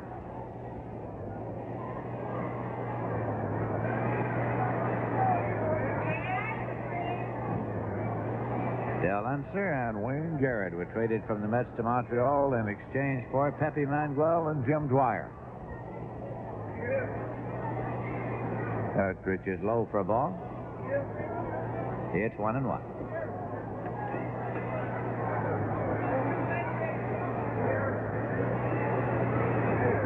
Montreal 5, the Mets 1.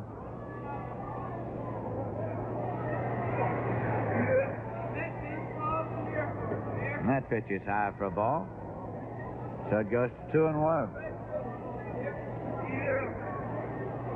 Unser moving around a lot around the plate there now. Has a closed stance. Baldwin kicks and fires. Swinging a foul ball off to the left side, out of play. It's 2-2 now to Del Unser.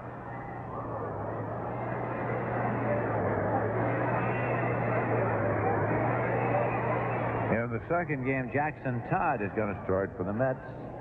Stan Boston will start for Montreal, making his National League debut. He was obtained recently from the Oakland A's in exchange for Mike Jorgensen.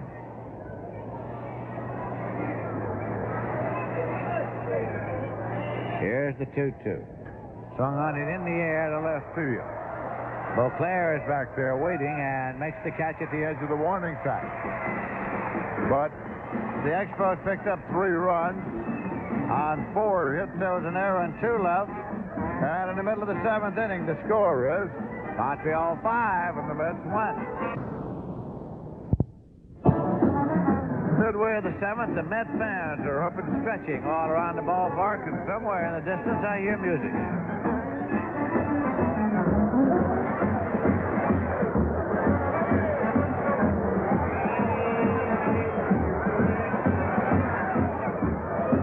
In the bottom of the 7th, the Mets will be sending up Lee Mazzilli. He has flied to right and had a base hit.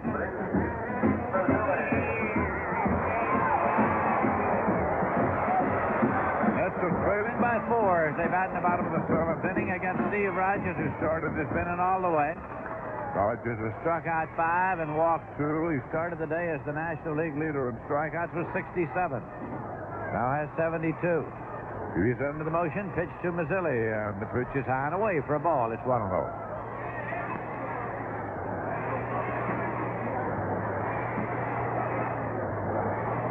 Here's a 1-0 pitch. And that's how as Mazzilli moved up his though to bunt. 2-0 the count.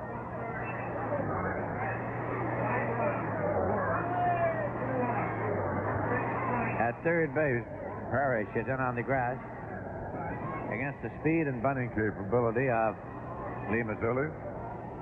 Breaking pitcher in for a called strike.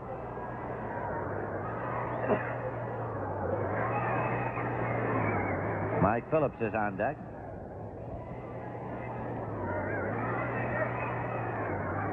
Here's the 2-1. Missed high and away. 3-1. Rogers has walked 2 batters, and they were both John Milner.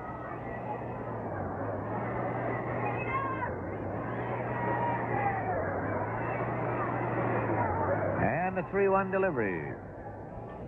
Popped up down the left field line. It is slicing, and it's going to be in the stands of all the play. Warren Cromartie, with great speed, got over there to the barrier, but to no avail. Mazzilli, with similar speed, was around first on his way to Starker. Comes back with a 3-2 kill.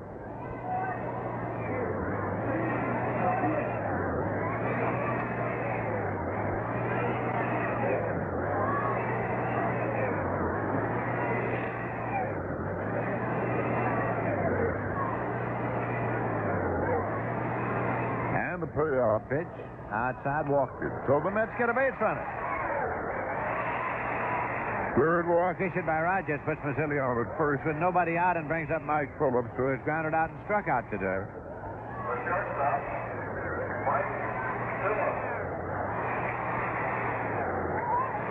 There is no action in the Met bullpen. Phillips bats number 7 in the order.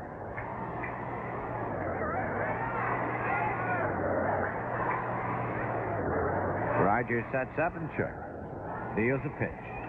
Good on the ground, and it is at second base, taken by Cash over to Speier and on to Perez, a double play. Ground ball, second baseman Dave Cash. He flipped it to Chris Speier, who gunned it on to Tony Perez. 2 men out, nobody on, and Staiger is coming up.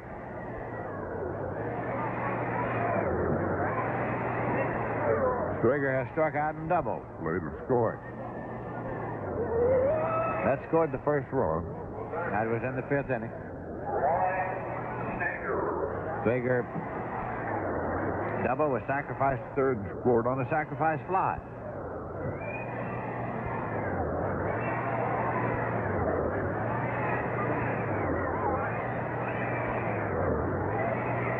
That pitch is in there for a called strike. It's 0-1 to the right-hand batting Roy Staiger.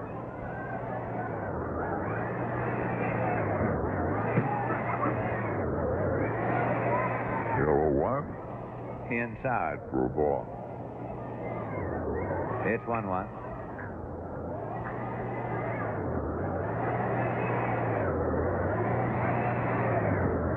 Swinging a ground ball up the middle for a base hit for Staiger. His second move to the bay. Scooped up off the grass by Unser and played back. And now Rodgers is coming up for ball. Hodges will bat for ball. Mets warmed up Myrick earlier in the afternoon. In the bullpen, there's no throwing to Andre right now.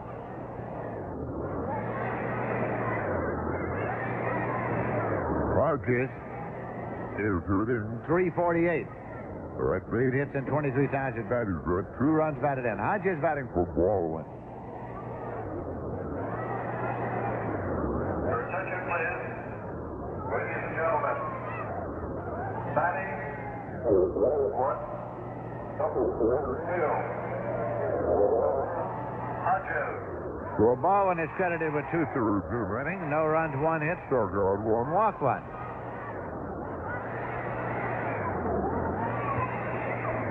The left-hand batter in and waited. Here is Rodgers with a pitch. Curveball, and it's in there for a called strike. 1-1.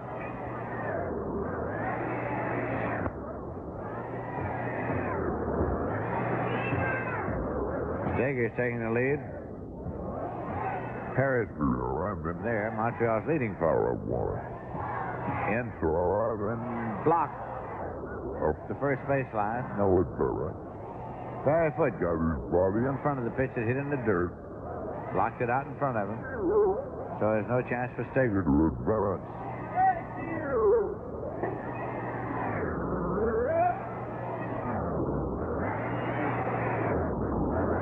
We're in the bottom of the silver grooming.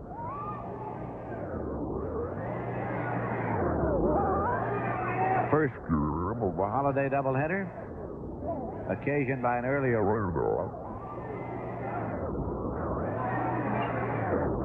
That's in for a call strike. 1-2 now to roll on Rodgers.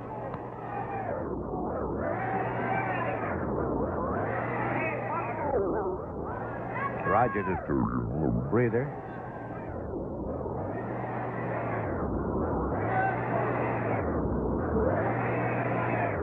Correa looks in to get his sign from Barry Foote. 1. Pitch, curveball, hit in from the field and Unser. Still flirting, and he makes the cut. So the start strike. There was a hit. In the 7th. Montreal 5 and the Mets 1. Montreal's batting in the 8th inning. Cardinals have scored a run in Chicago, in St. Louis against Chicago. There's a pitch high and away.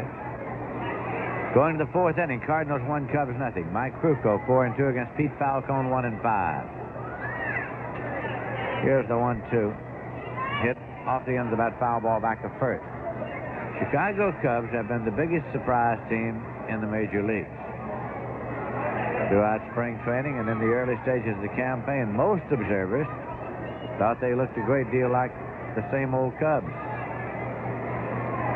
But there they are now on top in the Eastern Division. That's in for a call, strike 3. Murray gets the strikeout. 1 away. Steve Rogers, the batter. Gone 0 for 3. He's a right-hand batter.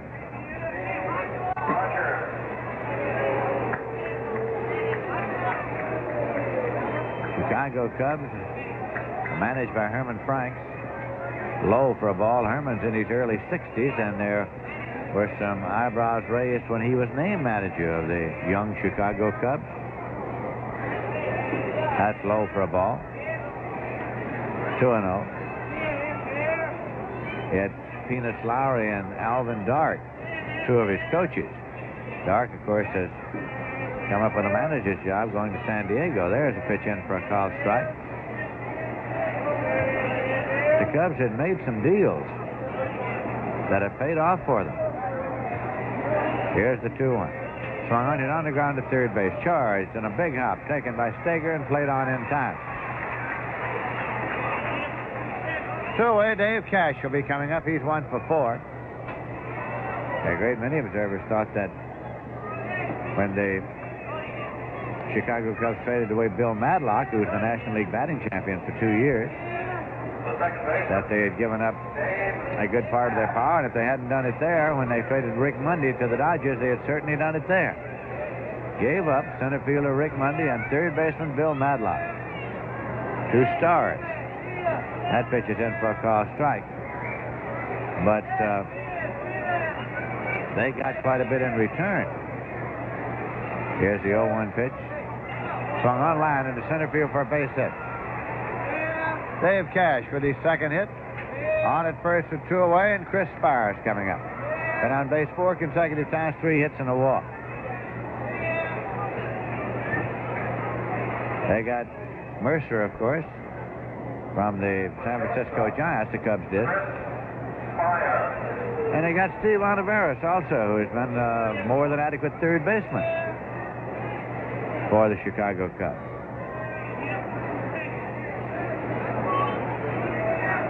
Speier is in now with a runner at first and 2 men out. And it's low for a ball. It's 1-0. And the Cubs got a shortstop named Ivan De Jesus from the Dodgers, who's been excellent for them. There's a breaking pitch in for a foul strike. It's 1-1.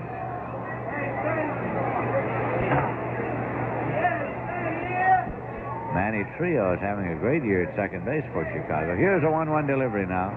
In there for a call strike. It's 1-2. San Diego's at San Francisco this afternoon in a doubleheader. Bavachenko against Glenn McLaughlin. That's high for a ball. Dodgers are at Houston tonight, Pittsburgh at Philadelphia tonight, Atlanta at Cincinnati tonight. Yankees are at Boston tonight, and California's at Cleveland tonight in the 6th inning. Milwaukee Brewers 2, Chicago White Sox 1. Moose House against Chris Knapp, Bart Johnson in the 2nd. Richie Zisk at his 14th homer. Swinging a ground ball to short. Phillips scoops it over to Randle for the 4th at second, then retires the side. So, no runs, no hit, no errors, and 1 left. Middle of the 8th inning, the score is the Expos 5 and the Mets 1. You asked for a tough team, and you got it. The 77 lineup of Toyota trucks. Leading off, Toyota's standard bed. It's Toyota's most inexpensive half-ton, yet it's built as tough and rugged as the top of the line. Next up, Toyota's long bed deluxe. This baby's got muscle. A 2.2-liter engine with an extra long 7-foot bed. And batting cleanup, Toyota's SR5 sport truck. This baby's got some style. 5-speed overdrive transmission, high-back bucket seats, and wall-to-wall carpeting. All standard. Season after season, Toyota trucks are going to drive you home. You asked for a quality team, you got it. Toyota. It's the sale of the season. It's Channel's exciting spring super sale with super savings on hundreds and hundreds of timely items for your home and family. You'll save big dollars on lawn and garden needs, lumber and paneling, insulation, electrical supplies, fencing, housewares, patio furniture, plumbing, and much, much more. I could go on, but you simply have to see it all for yourself. So hurry to your nearest Channel Home Center today for sensational savings. Don't miss it. The Mets are coming up to face Steve Rogers in the bottom of the 8th inning, and the Montreal Expos have a 5-1 lead. For the Mets, it'll be the top of their batting order: Lenny Randle, Bruce Boisclair, and John Milner. We remind you that this is the first game of a holiday doubleheader.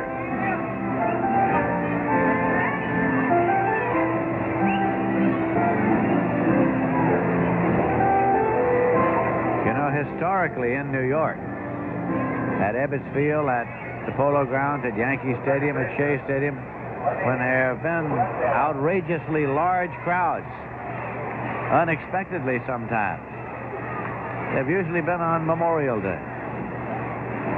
That pitch is in there for a call strike. It wasn't the 4th of July, and it wasn't Labor Day generally. It's usually been Memorial Day. Inside low for a ball. And the crowd engineers say that there are definite reasons for it. Here is a 1-1 pitch. Outside for a ball. School is still in session, so the youngsters haven't scattered all over to grandma's for vacation time yet. And usually the weather just might not be that good enough at the beach. For instance, it'd be a little cool there today. Here's a 2-1 pitch, and it's bunted on and missed. 2-2 to Lenny Randle. So frequently in New York, there have been great gate sales. New York is the one city where the gate sale can really soar on a given day. This is a 2-2 pitch. Swung on and missed. Randle has been struck out. That's strikeout number 6 for Rogers. One away, and Bruce Boisclair is coming up. Grounded out, flied out, flied out. There are many cities where a fellow may awaken on the morning of a game and decide he'd like to go, but he may just have trouble getting there. One city that comes to mind is Los Angeles, where the public transportation is nothing to brag about, if existent, in fact. Here's a pitch in for a called strike. New York, if you decide to go to the ballpark, you can make a last-minute decision and still get there. Swinging a ground ball, fouled off and out of play. And there are enough people in the greater New York area that sometimes you can have quite a number of them decide to come to the game on the day of the game and get there and get good seats and make it very well.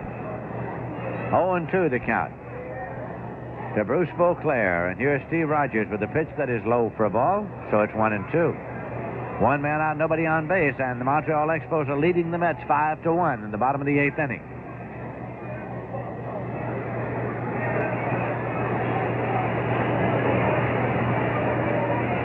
This will be a 1-2 pitch. Swung on, hit in the air to the short left, and coming up is Cromartie, and he gets there to make the catch. Cromartie has great speed, and he got a good jump and just kept coming. He robbed Stearns in the early stages of this ball game with 2 runners in scoring position on just such a play. Tougher play than that one. 2 men out, John Milner's coming up. Walked, and grounded out. Barry Foote has gone out for a word with Rogers.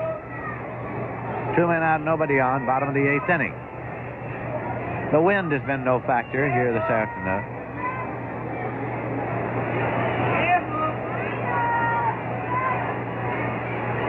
Rogers taking a little breather. He's walked back to the grass, back of the mound. Weighs the ball in his hand as he steps up. That's high and away for a ball. 1-0 now to John Milner. 1-0 pitch. Hit on the ground, and it is taken at second base by Cash. Might have been deflected. Played over to first base in time. Rogers may have had a glove on that ball as it seemed to change direction. What about make it 1-4-3? An assist for Rogers as well. The side's out in order. Nothing across, and at the end of 8 innings of play, the score is Montreal 5 and the Mets 1. Nowadays, you can't listen to radio, watch television, or read a newspaper without some auto manufacturer telling you what great gas mileage his car gets. But if there's anything you need as much as cars that make your gasoline go a little further, it's a gasoline that makes your dollar go a little further. At the Getty Oil Company, we have a new gasoline that's perfect for newer cars. Getty Unleaded Regular, with the octane performance of regular and the clean running smoothness of unleaded. But most important, we sell Getty Unleaded Regular for less than most other major unleadeds. Getty Premium and new Getty Unleaded Regular. We've got what's best for your car. Tennis fans, Getty's got something else you're really going to like. 2 tickets to selected New York Apple matches for the price of 1. To get your 2-for-1 coupon, just drive into any participating Getty station between May 2nd and August 8th. Getty, the company that gives you more gasoline for your money, will be giving you more World Team Tennis for your money. Offer void where prohibited by law. No purchase required. We'll be going now to the 9th inning. And Andre Dawson is coming up for the Montreal Expos. He's 1 for 4. He singled a drive and a run in the top of the 7th inning. They play him, oddly enough, to go to the opposite field. He's a right-hand batter. Myrick's pitch is in there for a called strike. It's 0-1.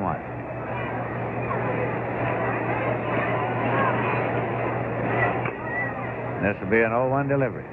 Foul back and out of play. Sometimes, as a ball player progresses in his career, his habits will change. He may be at one time a dead pull hitter. He may be a spray hitter.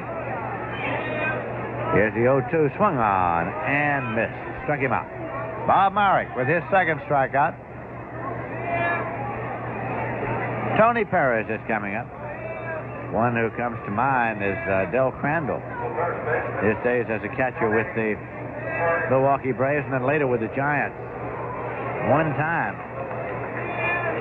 Crandall was a fellow who could hit that pitch up around his shoulders right out of the ballpark. So they're saying, don't ever pitch him up there. Keep that ball down low. It's 1-0.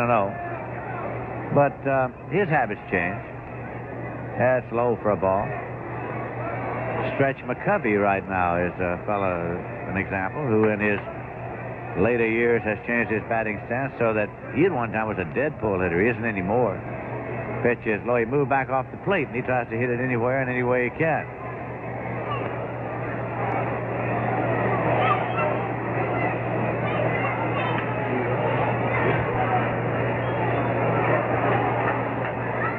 Here's the pitch, and it's low, and so Perez goes down to first base.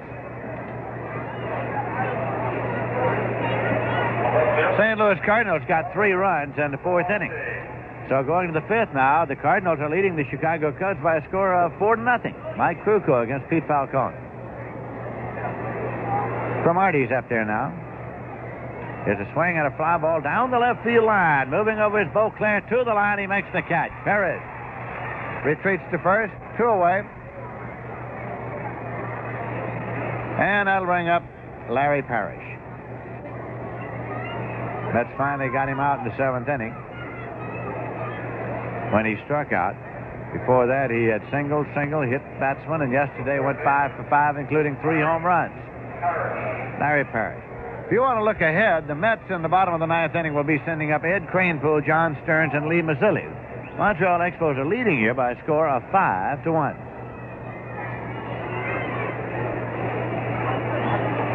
That is in for a called strike. It's 0-1.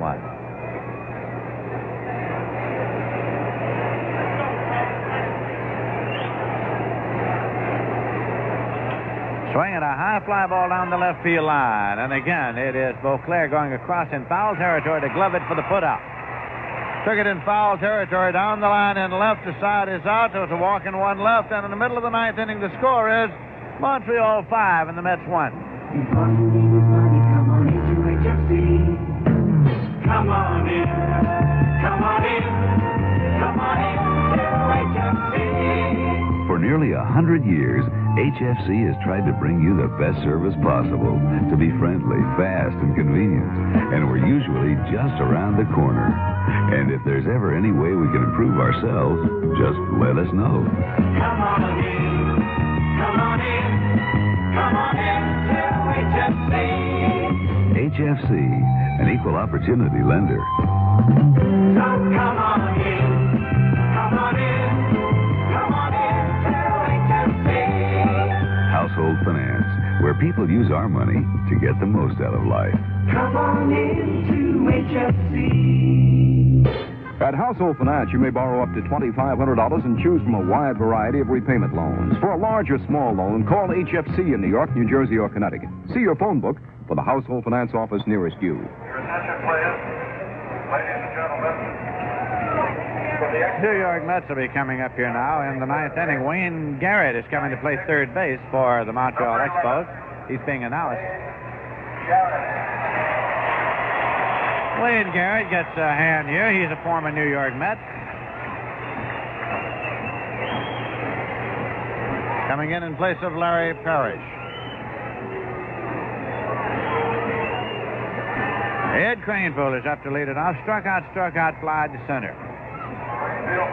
Rogers has struck out 6 and walked 3. Montreal Expos are leading by a score of 5-1.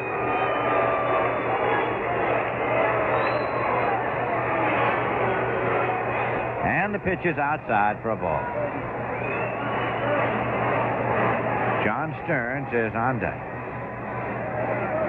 Rogers delivers 1-0, and it's in there for a called strike, so it's 1-1.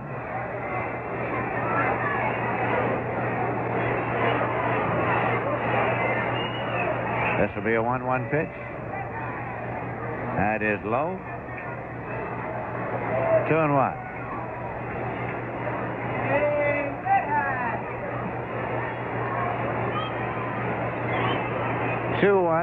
And it's in there for a called strike. It's 2-2.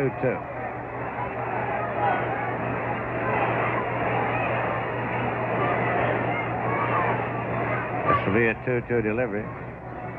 Hit on the ground. A comebacker taken by Rogers, first base side. Tosses softly, and there's one away. John Stearns is coming up. He's gone 0 for 3. Mets have had only 4 hits off Rogers.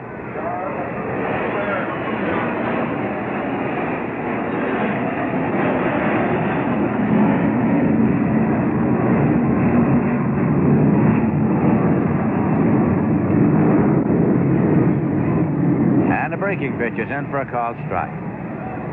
Start him off with the curveball. Rogers again gets aside from his catcher, Barry Foote, into the motion, and here's a swing and a ground ball to shortstop. Picked up by Speier and gunned across with a strong throw in time to get him. So there are 2 men out. And Lee Mazzilli is coming up.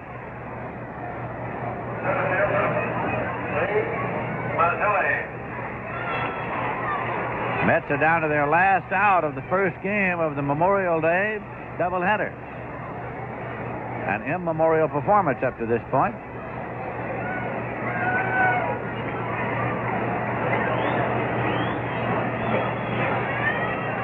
Here's Steve Rogers with the pitch. That is hit on the ground. A comebacker fielded with a stab of the glove by Rogers. Tossed to first, and the game is over. Ball was hit hard. Right back to the mound, and Rogers stabbed it cleanly and threw on to first, and so he's getting congratulations. He went all the way to get the win. Nothing across in the ninth. We'll be back in a moment with the final summary and totals. Right now, the final score of the ball game: Montreal 5 and the Mets 1.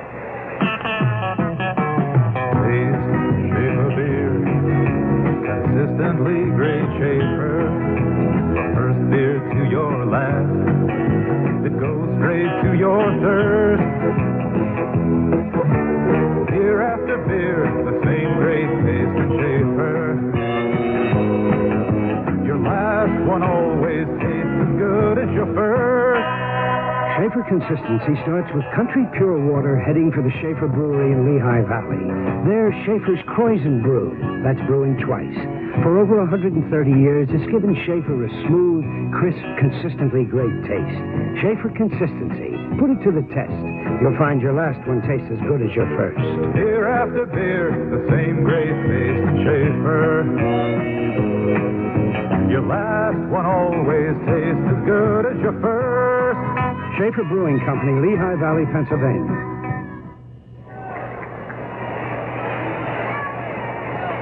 The Montreal Expos have won the first game of the Memorial Day doubleheader from the New York Mets by a score of 5-1, and so the New York Mets now have lost 5 in a row. They have lost 16 of their last 19, and for the unmerry month of May, they have won 7 and lost 19. Mets scored first in the ball game today. It was scoreless at the end of 4, and then in the 5th inning. Against Rogers, Mets saw Roy Staiger lead off with a ground rules double. Nino Espinosa sacrificed him to third, and Lenny Randle lofted a fly ball to right, after which Staiger tagged and scored, and so the Mets had a 1-run lead. As it turned out, that's all the scoring they were to do for the afternoon, because the Montreal Expos in the 6th inning saw Chris Speier lead off with a single to left. After Dawson struck out, Tony Perez hit a home run over the right field fence. It went into the Met bullpen. Off the bat of a right-hand batter, he hit it over the right field fence. Montreal was out in front by a score of 2-1. And then they got 3 more in the 7th inning. Got that with one man out. Dave Cash had a single. Chris Speier had a single. Then Andre Dawson hit a line drive into right field. The Kranepool tried to short hop. It went by him all the way to the wall, and 3 runs scored. It was scored as a single and a run batted in, and an error charged against Kranepool.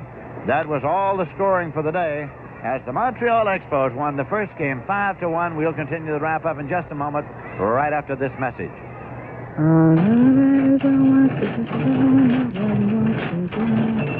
That'll be $14.75. I just about have enough. Well, that's a lot of baby food. How many children do you have? 4. Figures. It's hard to manage when you don't have a paycheck coming in. Husband out of work? Let's just say he's out of the house, if you know what I mean. Oh, no explanations necessary, honey. I went through the same thing until I heard about the Child Support Enforcement Program. What's that?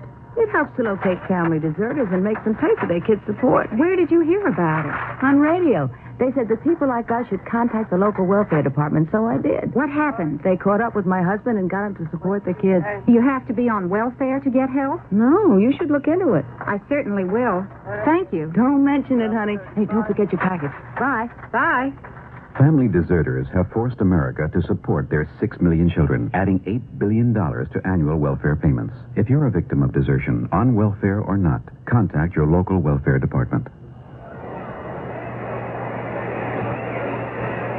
In the second game of the doubleheader today, we're going to have Jackson Todd going for the New York Mets, and Stan Bonson will be making his National League debut, having come to Montreal from the Oakland A's in exchange for Mike Jorgensen. Here are the final totals in the first game.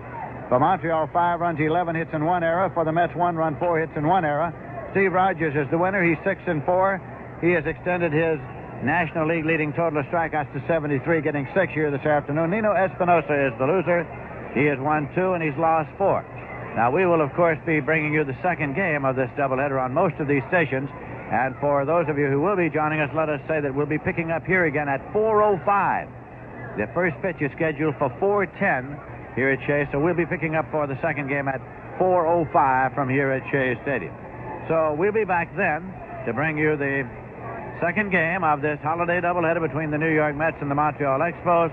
Once again, the final score is Montreal 5 and the New York Mets 1. Mets baseball has been brought to you by Household Finance, the company that has solved more financial problems for more people than anyone else in their business. So come on into HFC Household Finance. Shea for beer. Your last one tastes as good as your first.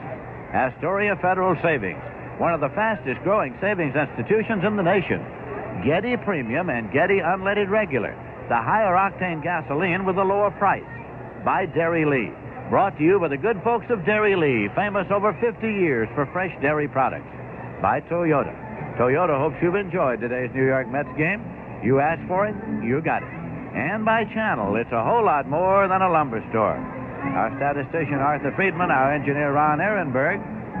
We'll be coming up with the second game shortly. Until then, speaking for Bob Murphy and Ralph Kiner, this is Lindsey Nelson saying so long. And right now, back to the studios of WNEW 1130 Metro Media Radio in New York and Robert Fitzsimmons.